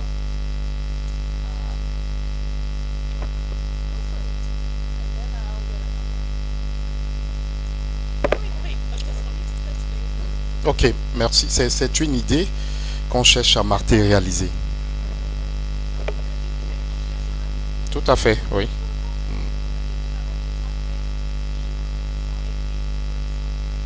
Beaucoup. Oui. He said he already wrote a lot of project proposals, and the idea is to materialize an idea that you have. More simple than ever, perfect. That means very complex. Short answers mean sometimes super very complex challenges and goals. Tu m'as donné une réponse très simple, mais très complexe en même temps, parce que matérialiser une idée, c'est toujours, on sait déjà les gaps, la distance que c'est d'avoir une idée et de les faire accomplir. Si je peux vous demander, est-ce que vous vous souvenez combien de propositions de projets vous avez déjà soumis et que vous avez vraiment reçu l'argent? If I may ask him, if you remember, how many, kind of average, how many project proposals you remember having written already, having submitted already to a donor, and of those, how many, let's say, you really got it okay with the funds? Do you remember? Oui, je me souviens, mais généralement, avant que je ne soumette le projet, c'est qu'il y a eu des échanges en amont pour savoir que le projet peut être financé. Mais j'ai soumis une dizaine et sur la dizaine, j'ai eu 3 qui ont été financés, sans échange préliminaire. Mais généralement, avec le partenaire, on a déjà des échanges préliminaires et quand le projet est soumis, on essaie de le recadrer et puis le financement arrive. Lorsque vous, pardon, c'est Bonaventure Togo. Tout à fait. Lorsque vous dites les partenaires, un moment ici, juste pour les. Lorsque vous dites pour partenaire, vous voulez dire les bailleurs de fonds. Ok, parce que partenaire, c'est toujours partenaire. Ok, je vais essayer de traduire un peu ça. Donc, thank you, merci. He mentioned that, let's see if I still remember everything, but he wrote and he proposed or submitted more than a dozen designs, so let's say more than 10. Let me put dozen, because 10 plus a bit 2, you never know. More than dozen project proposals to donors, what he's calling partner, but yeah, the donors. He remembers receiving 3 at least, but what is interesting that he said, receiving the funds for 3, and what he said interesting, and I'm gonna speak about soon actually. Always be in contact, try if possible to touch base with the donor. So he was in contact with the donor just to double check, is it exactly that it fits on you, so we don't also waste your time and our time and your time. So try to touch base with the donor, the framework, so that you can try to fit your idea with your needs to the possibilities of the donors. Donc, bon, en français, vous avez déjà écouté, mais je vais juste donner un emphasis ici, parce que essayez toujours de faire comment est-ce que vous avez dit, rester en contact toujours avec les bailleurs de fonds, juste pour savoir si c'est vraiment partie de la ligne, si c'est le cadre de financement de chaque bailleur de fonds, par exemple, non? Donc, essayez toujours d'être en contact avant de soumettre de façon unsolicited, non, de façon non sollicitée, pour éviter perdre le temps, votre temps et le temps de bailleur de fonds. Je vois que la dame, there was a lady there who wanted to speak. Lady after, or is she out? Was you? C'était vous? No, il y avait une dame là-bas. She can always come back. No worries. We are continuing, but yes. A proposal is an essential marketing document, that's true, that helps to cultivate an initial professional relationship between an organization or partner and a donor agency in order to materialize an idea that you have. This is what he said and makes a lot of sense. The proposal outlines the plan of the implementing organization, you, about the project. It gives extensive information about the intention, the ways to manage it, and the results to be delivered. I'm repeating with different words, right? From what I mentioned, the list of what, when, who, why. Donc, une proposition, c'est un document essentiel de marketing qui démarre, si je peux dire comme ça, qui démarre une relation professionnelle entre l'organisation, les partenaires, vous, et les bailleurs de fonds sur un projet que vous voulez implémenter, non, mise en œuvre.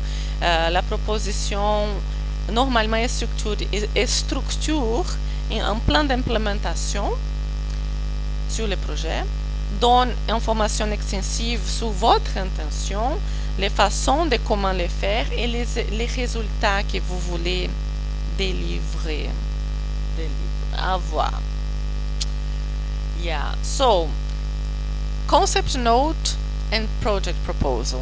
Some donors, they ask for, before you really go in depth in a project extensively, just send me a pitch, send me a concept note so that I can have a look and see if it kind of fits, so we don't make you waste your time and we as donors don't waste our time too. Donc, il y a toujours, c'est commun que les bailleurs de fonds demandent, lorsque vous approchez en tant que partenaire, non, applicant, vous approchez un bailleur de fonds, c'est vraiment commun que les bailleurs de fonds vous demandent une note conceptuelle, un pitch, on dit parfois, c'est en anglais, une note conceptuelle de quoi ça veut dire votre projet, avant que vous commencez à vraiment le faire détailler, tac, pour éviter de perdre votre temps, le temps des bailleurs de fonds et tout ça. Donc, parfois, ils demandent une note conceptuelle. Une note conceptuelle, c'est avant une proposition. C'est un briefing, les facts basiques de l'idée du projet. Il faut être convaincante.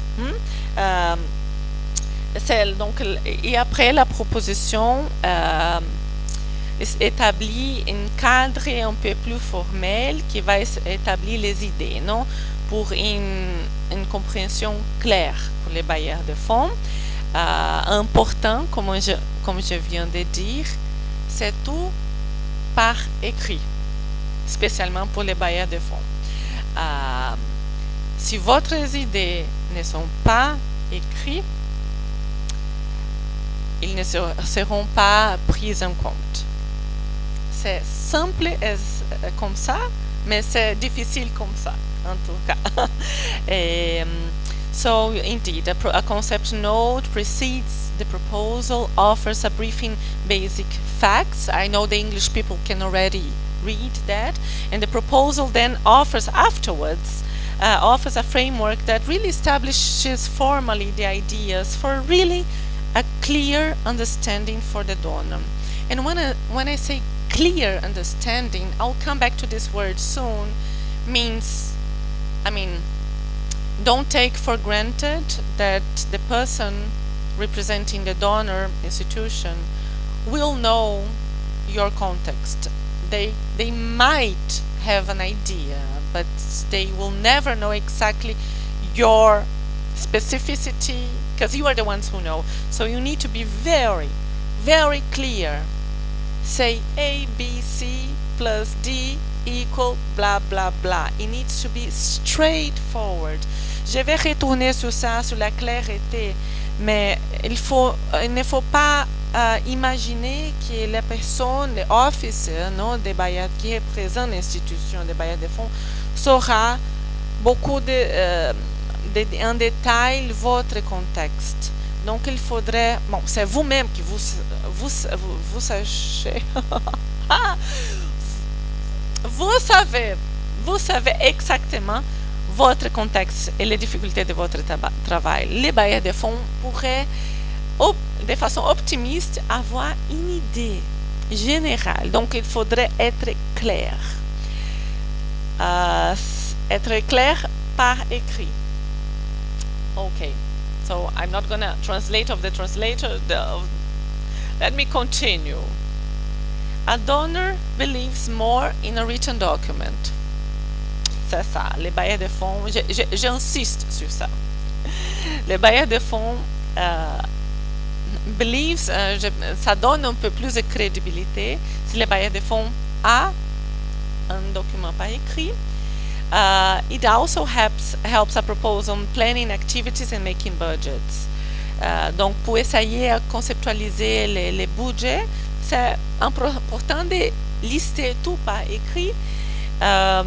It also, that's tricky here, because this environment, due to the constraint of funds globally, biggest example, as we can see, is the USAID cut, the United States cut on the USAID funds for development, for example. We can now really see, apart from others, examples of how the international funds are really getting constrained. So this milieu, this environment is highly competitive. For several projects, organizations trying to seek and to get a bit for their share within these limited resources. Donc c'est un environnement pour la recherche, non, la recherche des fonds à niveau international, c'est vraiment contraint, et ça fait que la compétitivité soit énorme. Désolé. This is how it is, yeah. Fear of project rejections, tight deadlines. I can already imagine here for the organization of this conference, they were working with a lot of tight deadlines. J'imagine ici pour même pour l'organisation de cette conférence, les délais, non, les dates limites, c'était trop préterré. Je me demande, les collègues du Togo qui m'a dit, est-ce que vous avez déjà senti peur d'avoir une proposition rejetée? Oui, c'est comme ça, oui ou non? Oui. Est-ce que vous avez peur? Vous sentez peur lorsque vous avez soumis? Pas peur. Ah, ok. That's a good self-helping. Okay. He said he never felt fears. Please. Did you ever fear? Vous avez peur d'avoir une réponse négative pour la soumission des projets? Généralement, bon, avant de soumettre le projet, je sais de quoi je veux parler. Donc en retour, je m'attends à une proposition favorable. Maintenant, si la proposition n'est pas favorable, je demande d'autres explications et autres. Du coup, peut-être que je ne suis pas dans le cadre, le projet ne finance pas le contexte dans lequel je suis. Et puis bon, voilà quoi. Sinon, il n'y a pas de peur pour aller. Non. That's, I would say, c'est une bonne recommandation. Pas de peur. Il faudrait aller toujours avant avec beaucoup de courage. So that's a very good recommendation. Don't fear. Be resilient. Sois résilient. Don't fear, because it happens. Sometimes your projects can be really, really good, but within the geostrategical circumstances of the world, or within the specific, what he mentioned, the specific framework that in that year the donor is not specifically funding, that can happen. Do not fear. Does anyone have, did anyone have any fear of rejection? I'm looking at you perhaps because I can, Doris, right? Did you fear, did you at some point already submit any project proposal, and how was your feeling about that, about the negative? Well, I'm not an expert in writing proposals. Yes, I said I'm not an expert in proposal writing, but the ones I've joined my team to do back home, of course, there were times we were afraid. We all know that the funding landscape is quite a slippery slope right now, given the cut in funding globally. Yeah, so let's say every month we are able to come up with over 15 proposals. Yes, 15 proposals, and after every month, yes, or more. Yeah, because there are experts who are dedicated, committed to doing that, so they keep researching and keep applying. Yeah, and out of the 15, let's say we get about 3 or 5. Yeah, and they are highly competitive. Yeah, and there are some projects that we're running at the moment, humanitarian projects, and they are renewable, but subject to donors' approval. And you know that you've, let's say over the year, you're very confident that you've implemented your project according to donor demands. You think that you've given them what they want. Yeah, even though you feel that at the next cycle that it should be renewed. But then you have that fear because it's a human factor. Yeah. Exactly. And one time we wrote a project, it was a USAID project. Yeah, sad, but we weren't approved for it, even though we had implemented the Future project was an agriculture and livelihoods project. We had implemented some years before then, and it wasn't approved. Just to translate a bit, but just to confirm, you work at communications for Caritas in Nigeria, correct? So she has a very specific case, interesting, perhaps different from the other colleagues, participants here. Donc Doris, elle travaille en tant que chargée de communication pour Caritas Nigeria. Là-bas, ils sont vraiment très spécialisés parce qu'ils ont un département pour fundraising. C'est pas le cas pour beaucoup de notre organisation, mais donc elle vient de me dire que chaque mois c'est un département spécifique, donc c'est son boulot pour faire seulement project, écriture des propositions.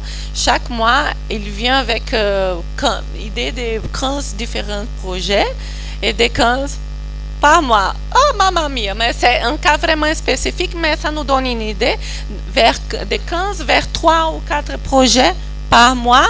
Bon, tu imagines pendant toute l'année. Mais juste pour nous donner une idée, une dizaine de projets, 15 projets, 3, 4. Vous voyez, c'est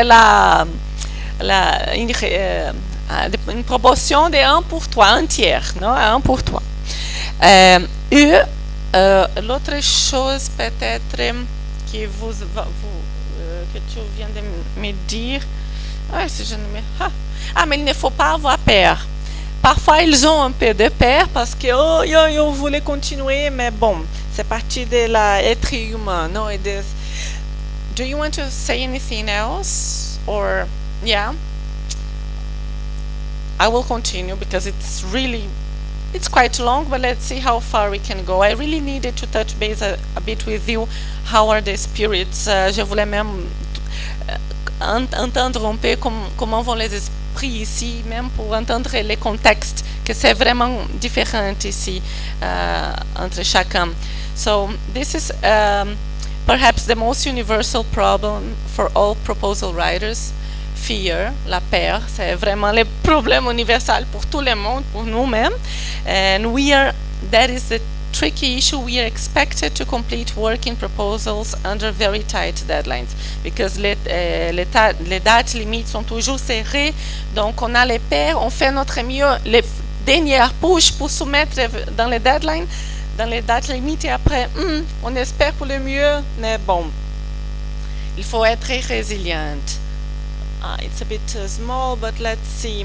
So before you start writing a proposal, I already give a bit here some answers, but what would you do? I'm giving some ideas here. Yeah, let me continue. It's 11 already. So what would you do? Consider in your position, what if you already do project proposals, how do you usually go about? Do you do some research? Do you read? And what type of research? Reading research? Do you conduct interviews? How do you collect data, enough data from the context or the specific idea that you want to prepare the project on, right? So it's really important to gather as much as information, contextual related information on the issue that you want to tackle. If any of you have any ideas of what you do before writing a proposal, raise your hand. Anything that is perhaps outside of this list, raise your hand in form, because it can serve as also for inspiration for the others.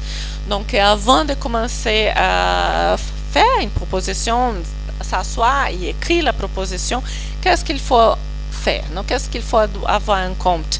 Essayez de faire quelques recherches. Non, je donne une liste ici, mais peut-être vous avez d'autres méthodes aussi. Une recherche, peut-être de faire quelques entretiens pour comprendre les contextes. Peut-être chercher, lire chercher quelques littératures, quelques informations, les données, les statistiques. C'est vraiment important de collecter les informations les plus possibles pour autour du sujet que vous voulez en tant qu'organisation toucher dans ces projets. Si quelqu'un de vous, il y a quelques idées qui ne sont pas déjà listées ici, vous êtes vraiment libre pour dire, hein, pour donner, levanter la main, parce que ça nous donne aussi des inspirations aussi.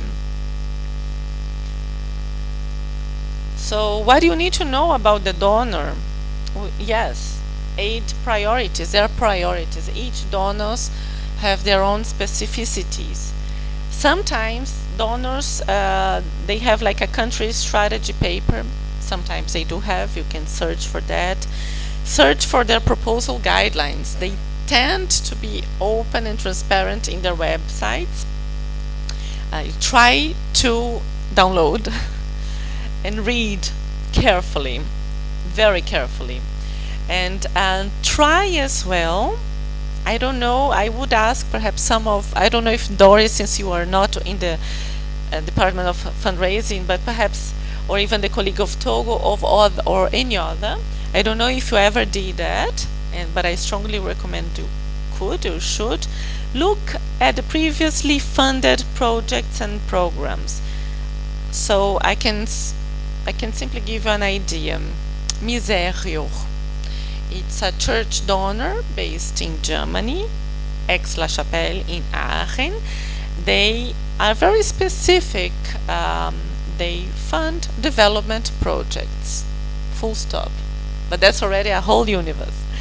They have in their website in English, in French, in German, of course, for those who want to go for it, but yes, in Portuguese, if I'm not wrong, and Spanish, guidelines. Go there, read. The guidelines are long, but it's always worth, so you can know if your idea really fits. Sometimes I do have strategy country, I'm not sure now for Miserio.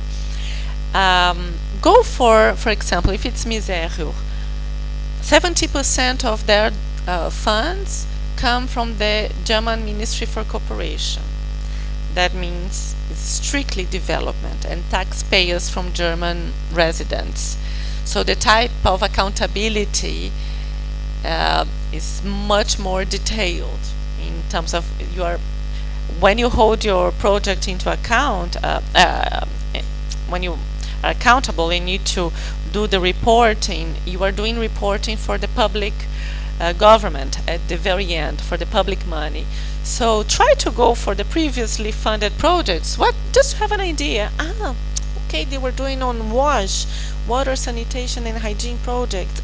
Okay, so perhaps that fits into my idea. In my case, if I'm using communication for this specific purpose, for example. Donc, je viens de donner un exemple un peu concret. Non, Miserio, c'est un bailleur de fonds de l'Église catholique basé en Allemagne.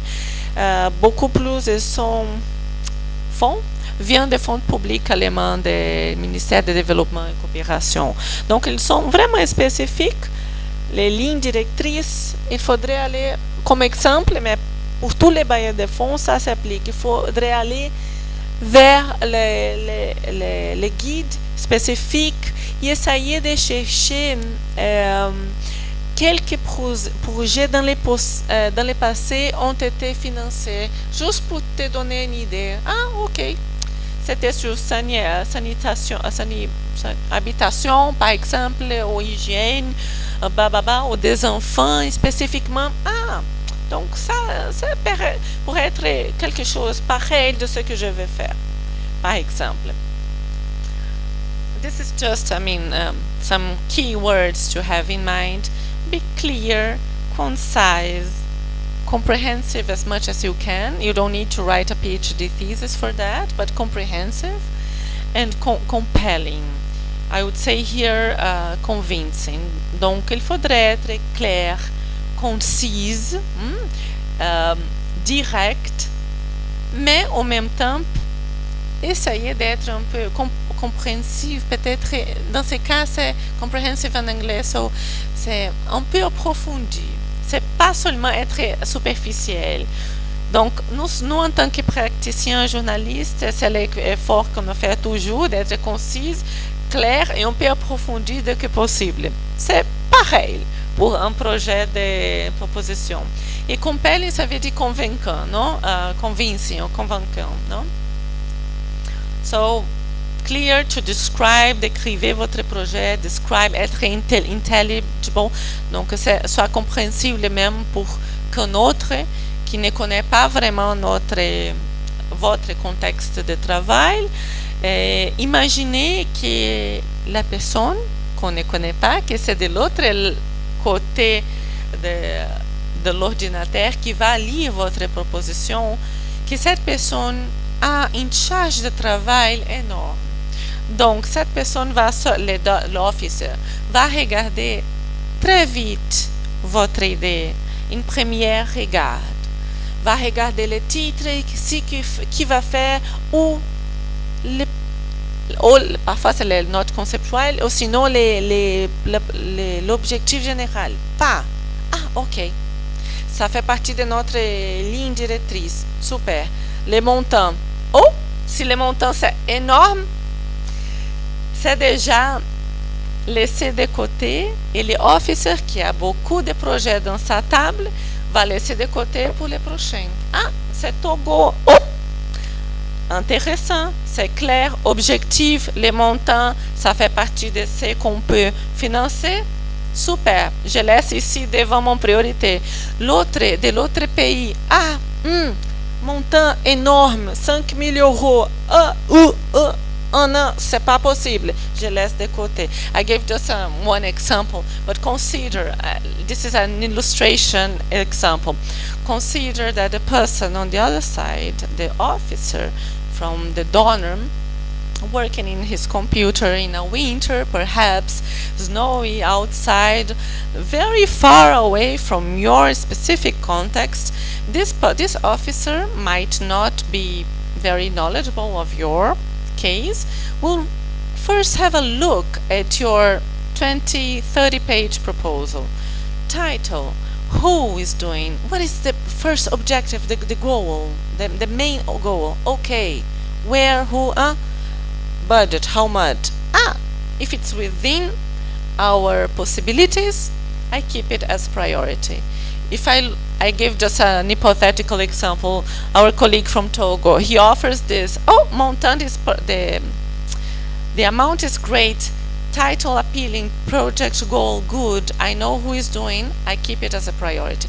Another country perhaps comes from another project, asking 5 million euros for 1 year, this is too much, I won't, imagine that, I won't waste my time now for reading something that falls outside my scope as donor to fund, so they tend to leave it aside.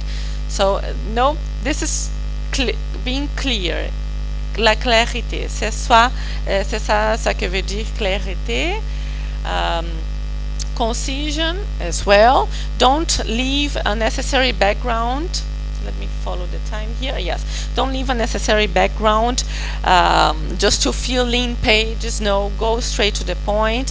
Laissez seulement les informations contextuelles qui soient importantes pour les contextes dont vous travaillez. Yes, most reviewers, I'm insisting here, most reviewers, that means the officers, it can also be us, Cameco, but most reviewers from donors, they are not familiar with the nuances of your project, so you really need to describe activities, how, the methods, the strategies you are going to use to implement your project, and some indicators. Il faut essayer d'être un peu approfondi dans votre proposition pour donner les goals, l'objectif général, mais aussi les activités, les méthodes, les stratégies et aussi les indicateurs pour remplir les stratégies. Je vais avancer ici. Une proposition de projet, normalement, consiste dans tous ces composants, tous ces volets là-bas. Problem statement, ou les problèmes, non? La description des problèmes, la rationalisation du projet, la justification, c'est aussi avec les contextes, l'objectif général, les objectifs spécifiques, les stratégies, activités, indicateurs, les risques, les résultats attendus, ça soit l'impact à long terme, output, c'est toujours en anglais, l'impact, on va dire, c'est toujours les résultats, impact à long terme, medium terme et court terme, les monitoring, l'évaluation et les budgets. C'est important d'avoir ces listes. It's important to have this list. I just said it in French, you have the list here in English. I will continue. It has to include all of them. Right, Doris? I can see Doris says yes. It has to include all of them. So this takes time to prepare. Il faut inclure tous les aspects. La description du problème, je viens de dire, c'est le contexte. Il faut vraiment donner les évidences, faire la recherche de la littérature, les données.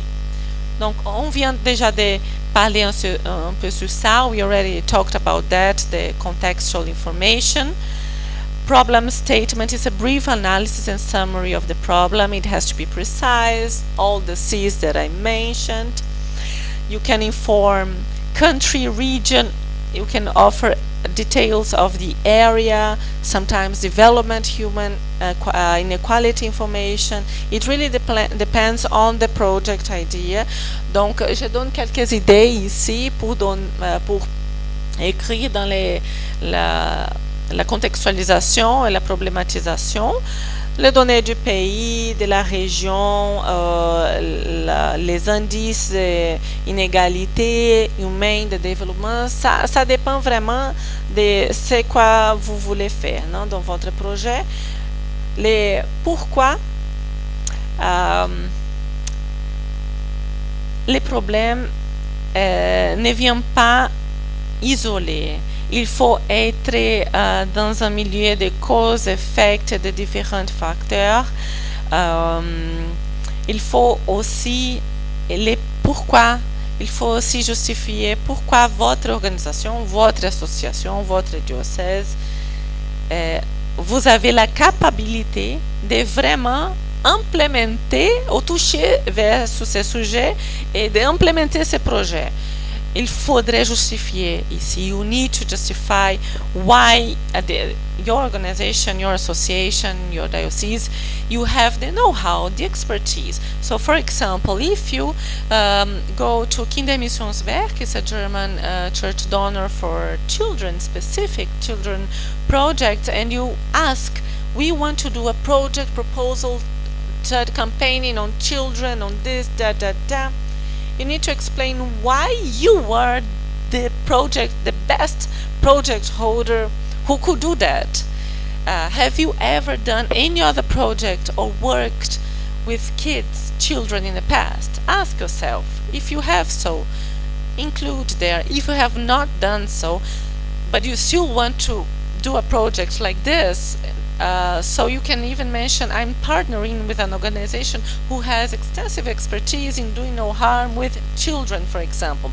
Those are examples like this. Je viens de donner un exemple juste concret. Non? Si vous allez vers un bailleur de fonds, un exemple Kindermissionswerk, c'est un Allemand qui travaille seulement avec les enfants, les petits-enfants, et vous allez dire, je vais faire un projet, enfants, des tables rondes, blablabla, des droits des enfants.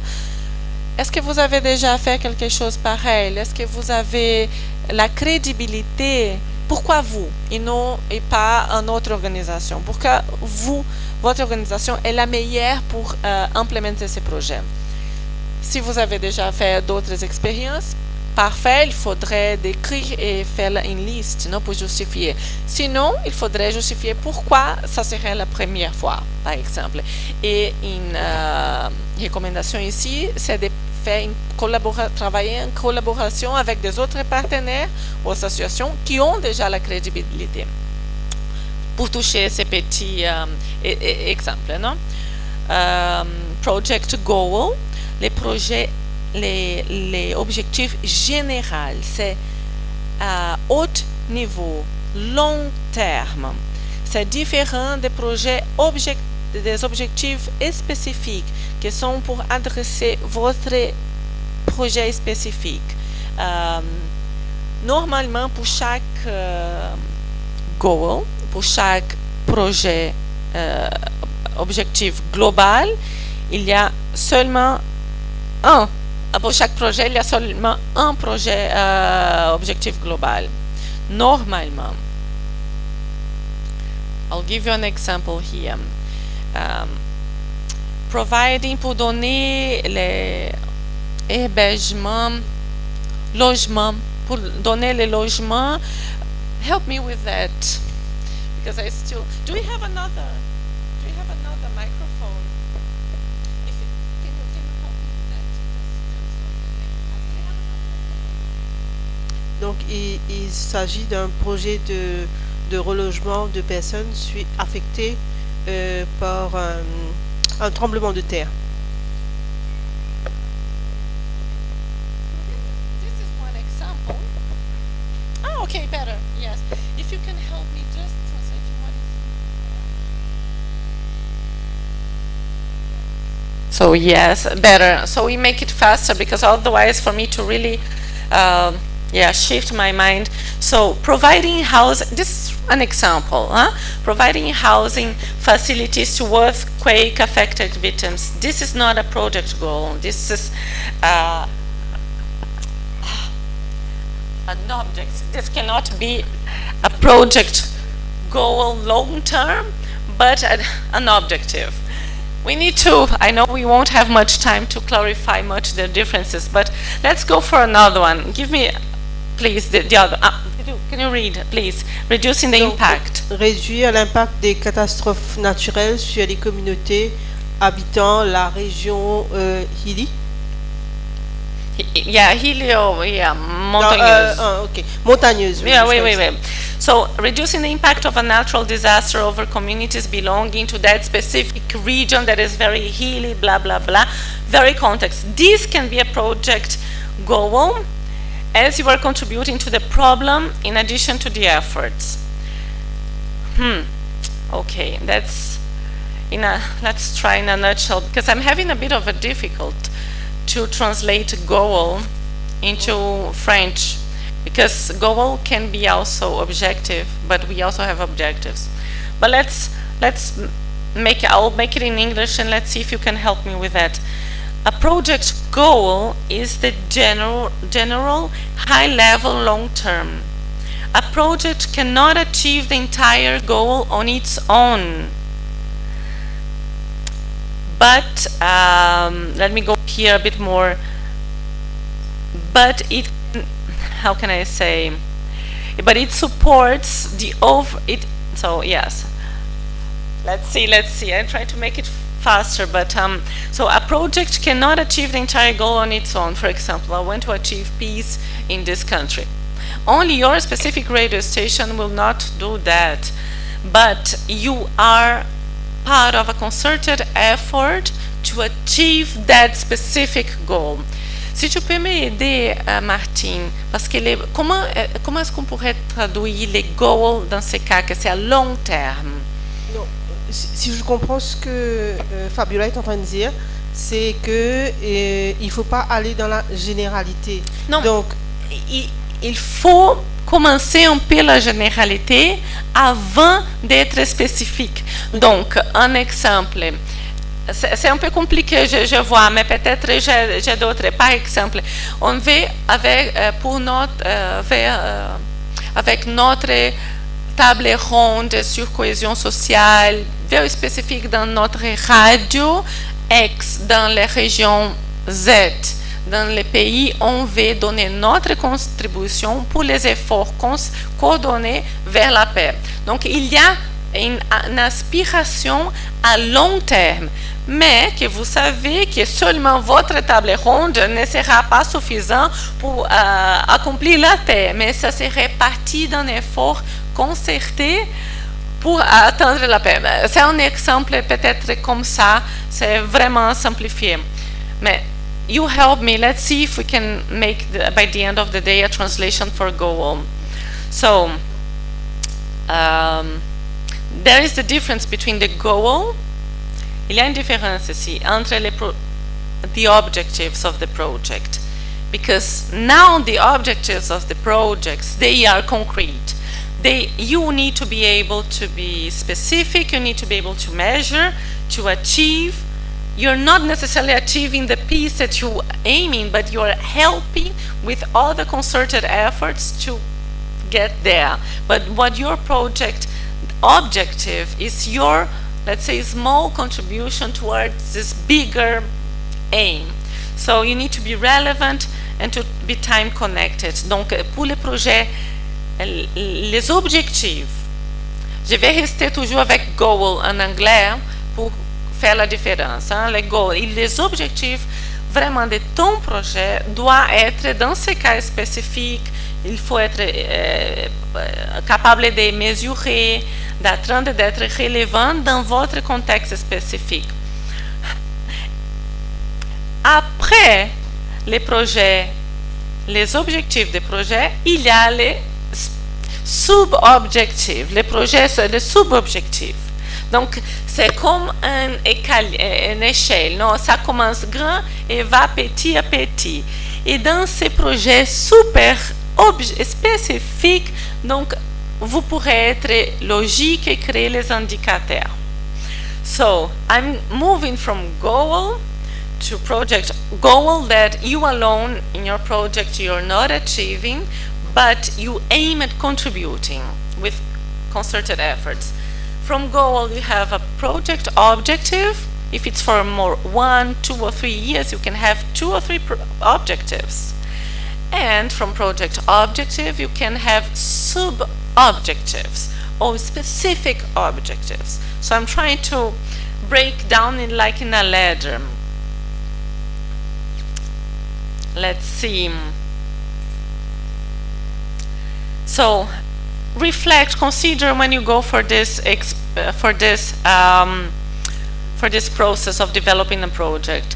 What success means for your project? And I would ask now for Martin, because this is, if you can help me translate this. So what, in your reflective process internally in the team, what success means for your project, and how would you show this success? Refer also to the results you expect to get out of this project. Try to describe the focus, that's a benefit, the beneficial, some donors use this word, the focus population and the desired change you aspire to achieve within this, among the population. Try to again include the location and the time period for each, let's say, objective. Reflect on the aspired intended changes or behaviors that you really hope to achieve. In this case, the objectives, not the goal. The objectives and their sub-objectives, they need to be verifiable. Can you please, if you go, si tu continues la liste, je peux faire quelques commentaires. Donc, des pistes de réflexion. Qu'est-ce qu'est le succès pour votre projet? En quoi le projet peut être un succès? Et comment est-ce que vous allez démontrer ce succès? Faire référence aux résultats que vous attendez par rapport au projet que vous soumettez. Donc, parler d'écrire à la population qui est targeted, donc qui est visée, et les changements attendus auprès de cette population, les impacts auprès de cette population. Donc, préciser là où ça va se faire et le délai nécessaire pour atteindre chaque objectif.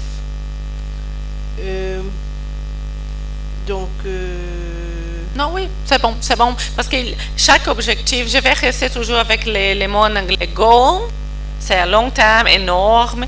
Les objectifs, les sub-objectifs doivent être beaucoup plus spécifiques et vérifiables. Est-ce que goal peut être l'idéal? Comme un idéal. On peut utiliser, c'est ça. Merci. Les goals, c'est un idéal qu'on aspire, et non, mais il faut être un idéal, pas utopique, mais humain, non? Que c'est pour vraiment, avec des actions concertées, coordonnées, on aspire d'atteindre, d'accomplir. So for another example here, perhaps, to increase, the income level, an example of a very specific objective, to increase the income level of women farmers from this amount to that amount in that specific region in the country, blah, blah, blah. Seulement ces phrases. Augmenter le niveau de revenu des femmes, des fermières de 5% à 15% dans un district. Donc c'est un spécifique, un objectif, c'est pas seulement un idéal. Tu as l'aspiration vraiment d'accomplir, et tu pourrais même mesurer de 5% à 15% avec des enquêtes après pour l'évaluation. Donc, some relevant, I'll ask you for your help here. Some relevant words to use when you create your goals, your ideals, and also your objectives and sub-objectives. Words to use: decrease, not for the goal, for the objective. Bon, yeah, actually for both of them, indeed. See, it's really tricky. So, decrease, increase, strengthen, improve, enhance. Quelques mots que vous pouvez utiliser en français pour votre description même d'objectif et d'idéal même. Donc, baisse, augmentation, renforcer, améliorer, enhance, enjoliver, rendre meilleur. Je trouve pas les améliorer, oui. Donc, c'est toujours cet effort, non? Et ça est important ici, c'est the word, c'est important here are the words that should not be used at this stage for objectives. This is not your objective. This is an activity. I want to train 15 people on this and that. To train to do what, for whom, what is your goal, or what is your aspiration. So no training, no objective of a project is training. Please. I know some of you are tired, but I would say out of 10 proposals I receive, 9 say they want to do trainings as objective. No training. Training as objective, as activity, yes. To train what, about what, who will do that, towards whom, in order to improve what. So it's improving, it's increasing, the strengthening. The other words that you don't use here, provide or produce. Produce here is like produce 20 hours of content for the round table. This is not objective. This is, we'll see soon. I know Doris is like this. So you'll see soon this can be an output afterwards, but we'll establish, create, not at this point for objectives. Donc, les mots qu'il ne faut pas être utilisés pour les objectifs, s'il vous plaît. C'est la formation. Donc, la formation n'est pas un objectif. La production. La formation, ce n'est pas un objectif. Ça pourrait être une activité. Une formation formée sur quoi? Qui va le faire? Pour qui? Et pour quel objectif? Nous sommes dans l'entrain pour augmenter, pour améliorer. Donc, training, formation, c'est jamais un objectif. Are you with me? Est-ce que vous êtes avec moi? Oui, parce que dit chaque 10 soumissions que je reçois, formation, c'est écrit en tant qu'objectif. Non, ok. S'il vous plaît. Ah, la production de contenu, on parle aussi avec des médias, non? Ah, on veut produire 50 heures de contenu de table ronde dans les radios, bla bla bla. Production, ce n'est pas un objectif, c'est après, c'est les résultats, la production après. Can we go until noon? No.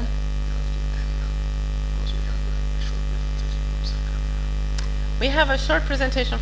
So we have a short presentation for SECAM now. I am informed that I need to finish. So I have to finish. What's the time now? Sorry, 11:30. I was hoping to have half an hour more. I won't have time to pass everything that I wanted because I need to stop now. Perhaps I will show one slide, but I need to go further. So I'll pass, you will not see, but this is what kind of we are missing, but at some point we will receive. Then afterwards you go for strategies, activities that are the training. The strategies, they can be those. Activities can be those, like training. I cannot go through all that, but I wanted to show one photo. Indicators and risks. Project results, what it means to be project results. I need you to do your research. Results include outputs, outcomes, and the impact. I'm not going to go through that. Impact, I want to stop here. Activities, just for you to have a bigger idea. Activities, train, produce content on how many hours of roundtable programs, for example. Activities, they produce outputs. Outputs, they lead to outcomes. Outcomes lead to impact. Can you read that? Est-ce que vous pouvez lire ça en français? Output, c'est difficile, et outcome, mais on peut essayer. Est-ce que vous pouvez lire ça en français? Les activités produisent les résultats.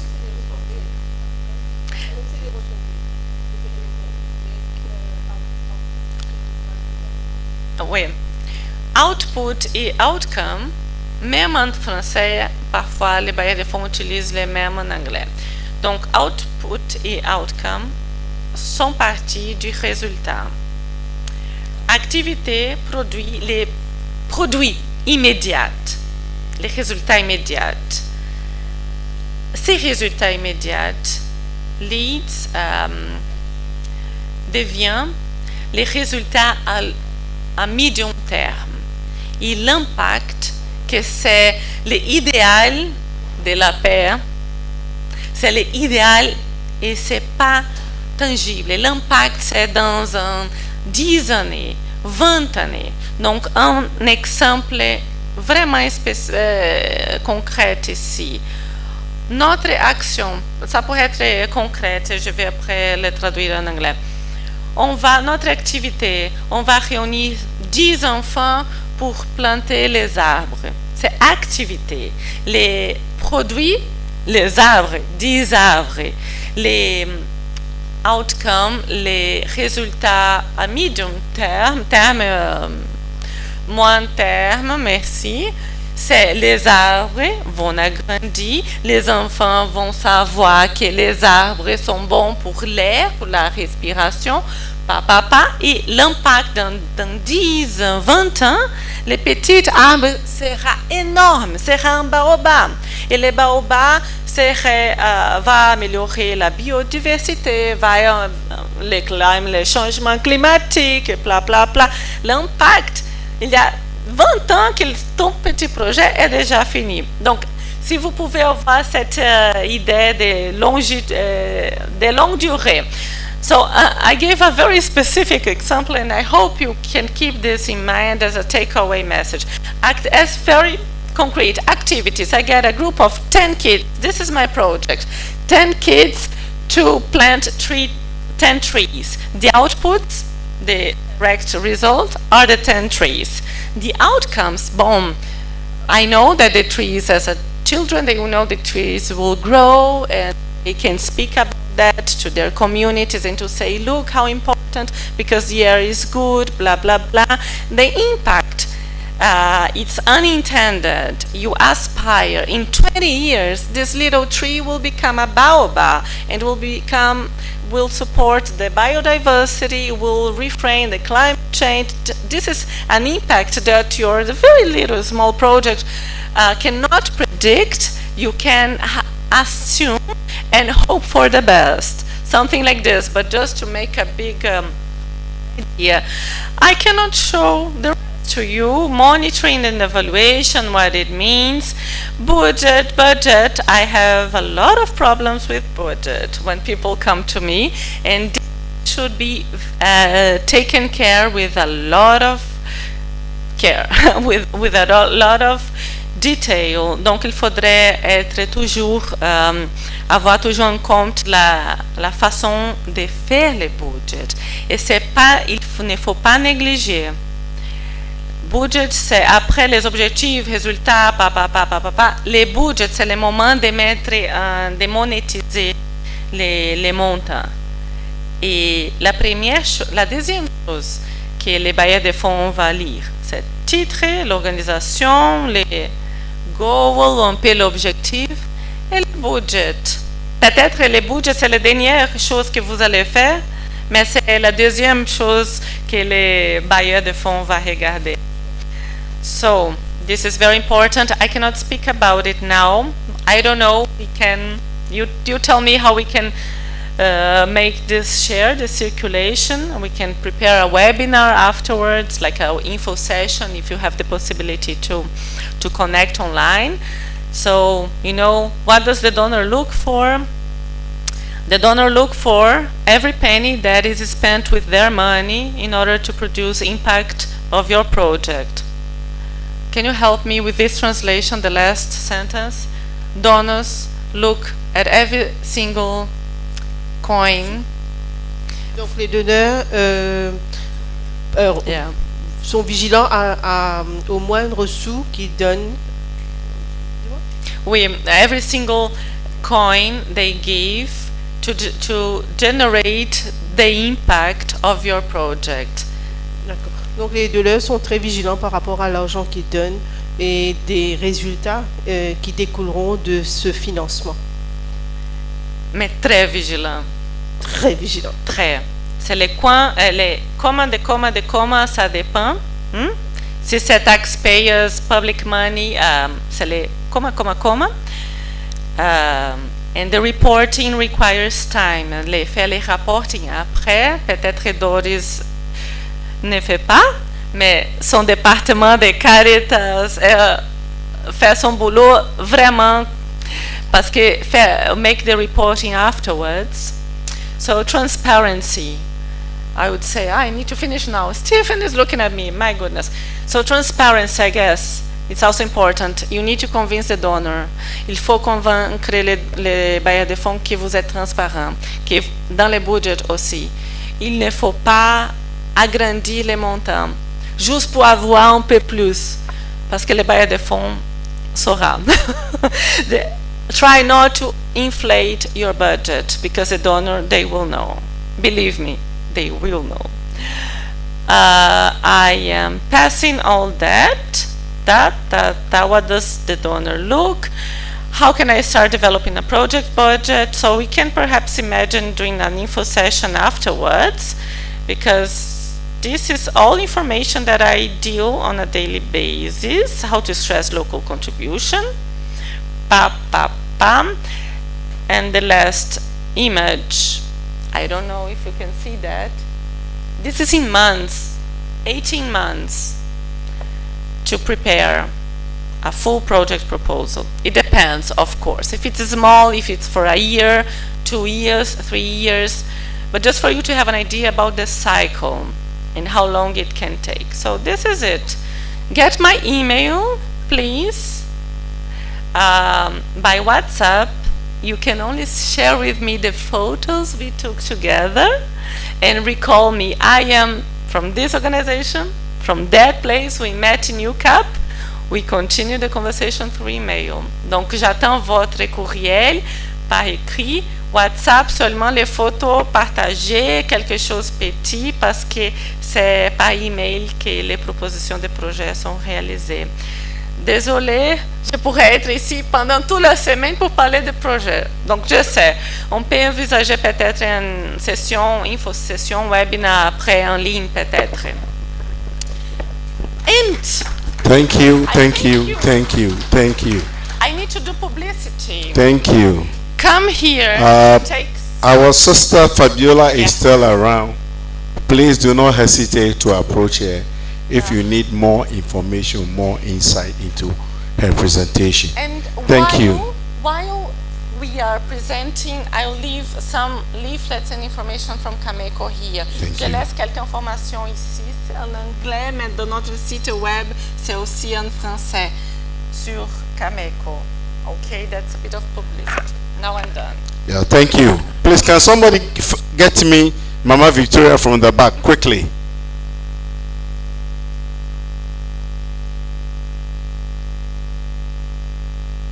Can somebody help me? She just walked out. Please, I need her now.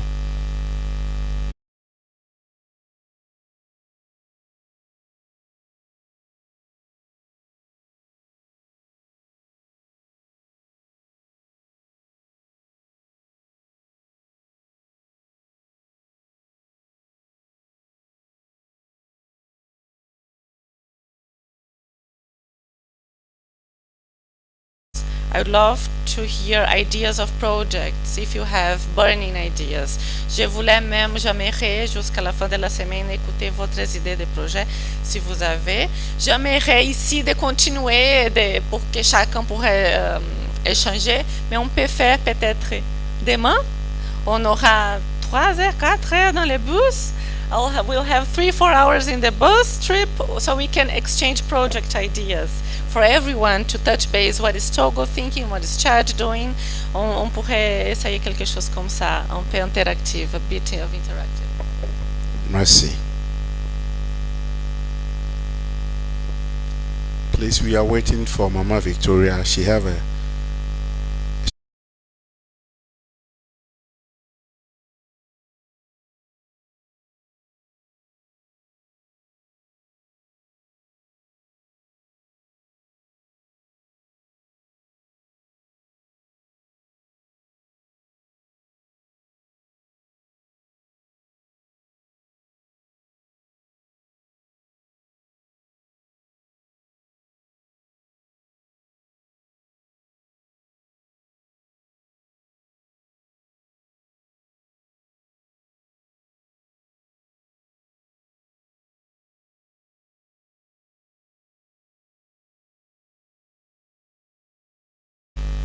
Shall we welcome them with a round of applause? Please, let's be. Father, you are most welcome.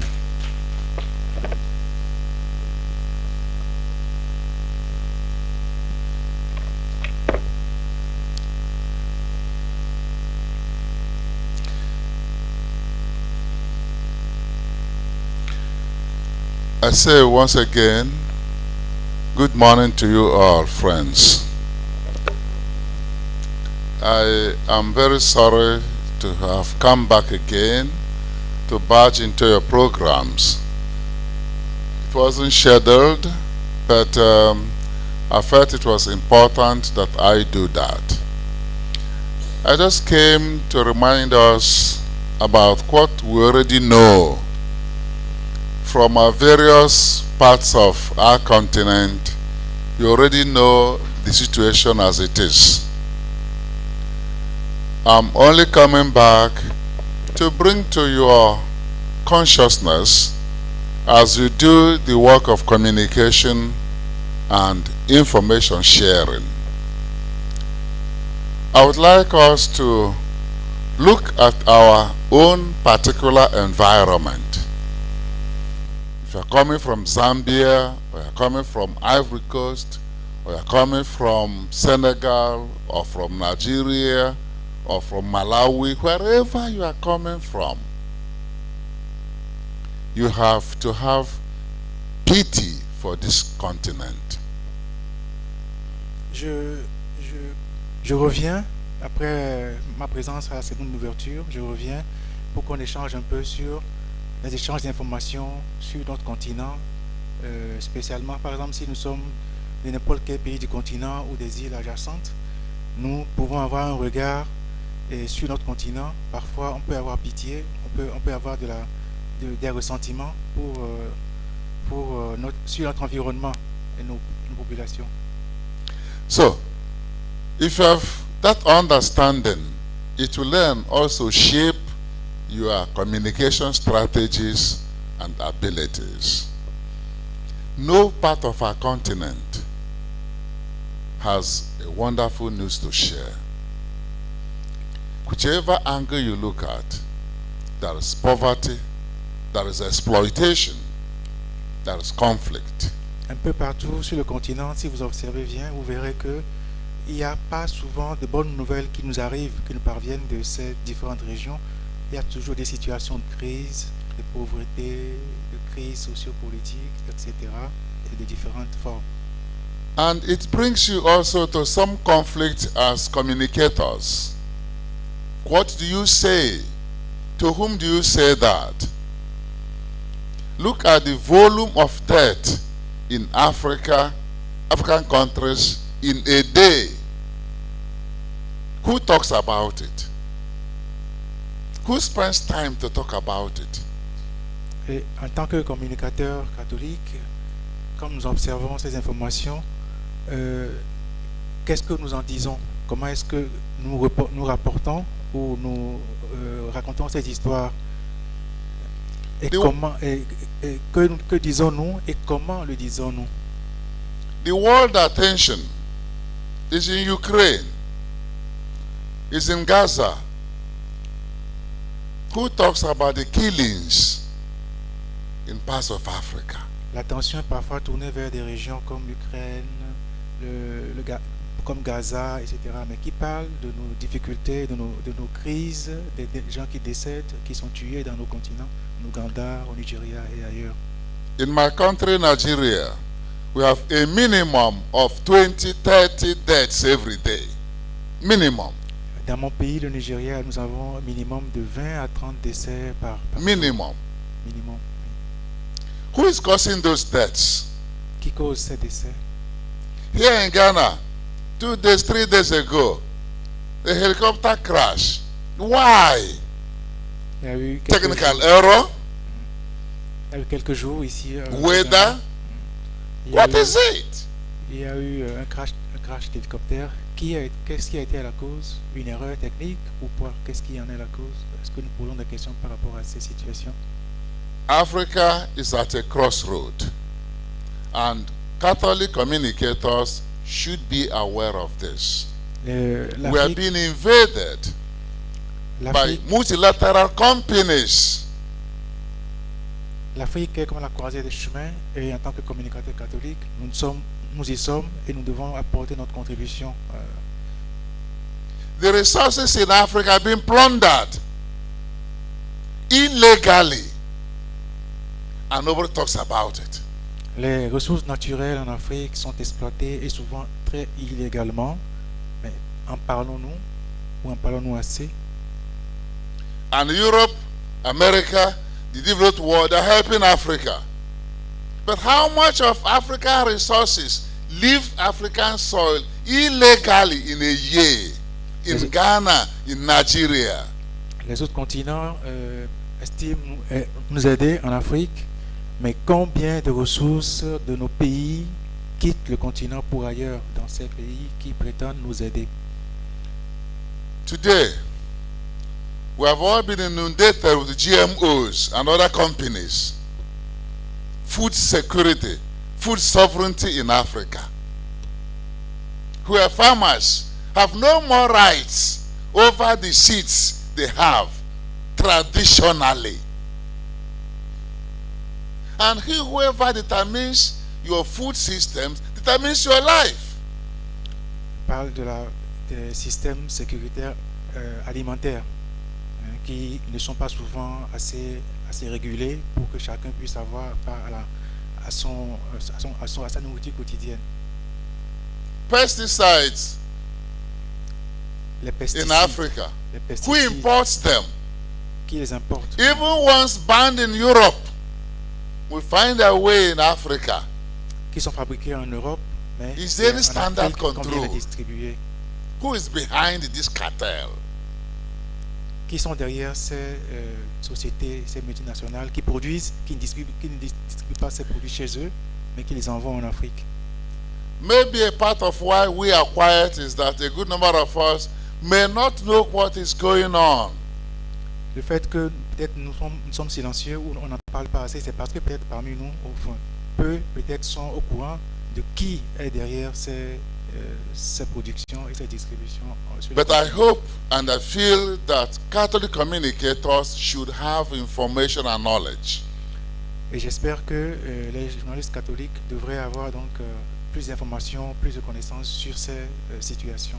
They may not be able to change the world scenarios of geopolitics and international relations, but they should be aware that their communities are being invaded.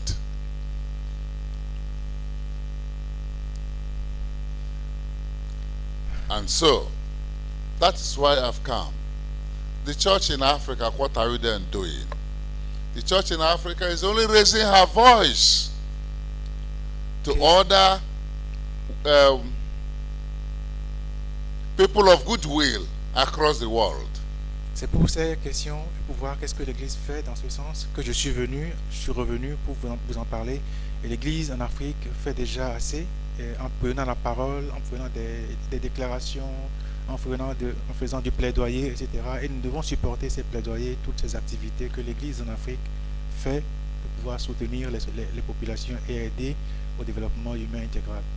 Some organizations in Europe and America are also aware of this impoverishment in Africa, and they don't like it, and they give us support to raise our voices against such intimidations. Beaucoup d'organisations aussi en Afrique, surtout de la société civile, sont au courant de ces exactions sur le continent, de ces exploitations, etc., et qui sont prêts et agissent en faveur de ça pour qu'on puisse faire le plaidoyer pour crier ces injustices afin qu'on puisse corriger les tirs. We are not trying to undermine the corruption in our own systems, because in my country, Nigeria, one in government might be richer than the whole local government area, one single person. Than a state, the money he has can feed a whole village for 10 years. And somebody has it. And others around him are dying of hunger in my country. Dans mon pays, le Nigeria, il évoque les situations, par exemple, de la corruption, où une personne ou deux, ça s'arroge toute la richesse du pays, pendant que des milliers de personnes sont en train de crever dans les villages et dans les différentes localités. So, to summarize, so that you know that the church in Africa, we have a liaison office in Ethiopia with the African Union. We have a bilateral relationship with the Bishops' Conference of Europe and the Bishops' Conference of Asia and Latin America, where we come together to think of the plight of the people in the global south.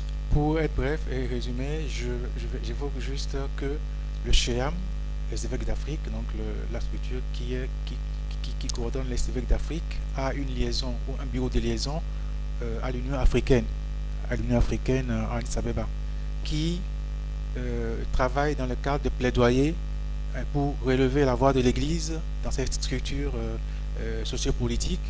Et aussi, l'Église en Afrique est en relation avec des organisations, des conférences épiscopales d'ailleurs, de d'autres continents, comme l'Europe, comme l'Asie et l'Amérique latine, et travaillent ensemble pour relever les défis et faire des plaidoyers dans les matières, dans les questions de justice sociale, environnement, etc.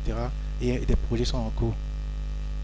And so finally, I wish you all the best as you are going, and as you are going to work in your various places. Remember also your responsibility to share your knowledge with people who can help also change matters. People at the corridors of power, your friends and family members at different levels, that you also communicate effectively. If you go to BBC African Eye, you see series of documentaries. You can Google that in YouTube. You'll be able to see country after country, the predicament in Africa. And you'll be able to have sympathy for our continent. But as people of hope, we are trusting God that the efforts you are doing and what our friends from outside are doing, that they will bear the required result. Namely, fullness of life for God's own people in Africa. Thank you and God bless you. Et encore, pour apporter, je vous exhorte dans vos différents milieux, différents pays, différents médias, de soutenir les activités de l'Église dans ce sens, d'apporter vos contributions, mais aussi d'inviter d'autres qui peuvent soutenir, pas seulement nous ici présents, mais d'autres institutions, médias et autres organisations qui peuvent soutenir afin que nous puissions relever la voix de l'Église et aider les populations à un développement vraiment durable. Merci. All right. Thank you, Father and Charles. I now hand over the microphone to Mama Victoria. Hello, sisters and brothers. Before I give you the announcement, lunch is ready. So we will eat lunch and then head off to our tour of the university campus. Now, we did tell you that registration was $100 encompassing everything. We're going to take care of everything. Unfortunately, we are struggling to raise money. So we decided that for the tours, we are going to do the Kakum National Park and the Cape Coast Castle. Now, each place is charging $6. We've actually got them to give us a very good discount. It would have been, I think, $200. But we are doing $6 per person. So $12 for tomorrow's tour. And then for the Accra tour on Friday, the city tour is free, but the Kwame Nkrumah Mausoleum are taking $8 per person. So please bear with us. It's been very difficult raising money for this program. We are still calling people to help us out, but that is why we are coming back to you to try and pay for the tours. Thank you very much. Please bear with us. So please, lunch is ready, and we are leaving here by 12:45, please. Sorry. Where's the my mind doesn't work. Please come. My mind is not working very well these days. I beg. Donc,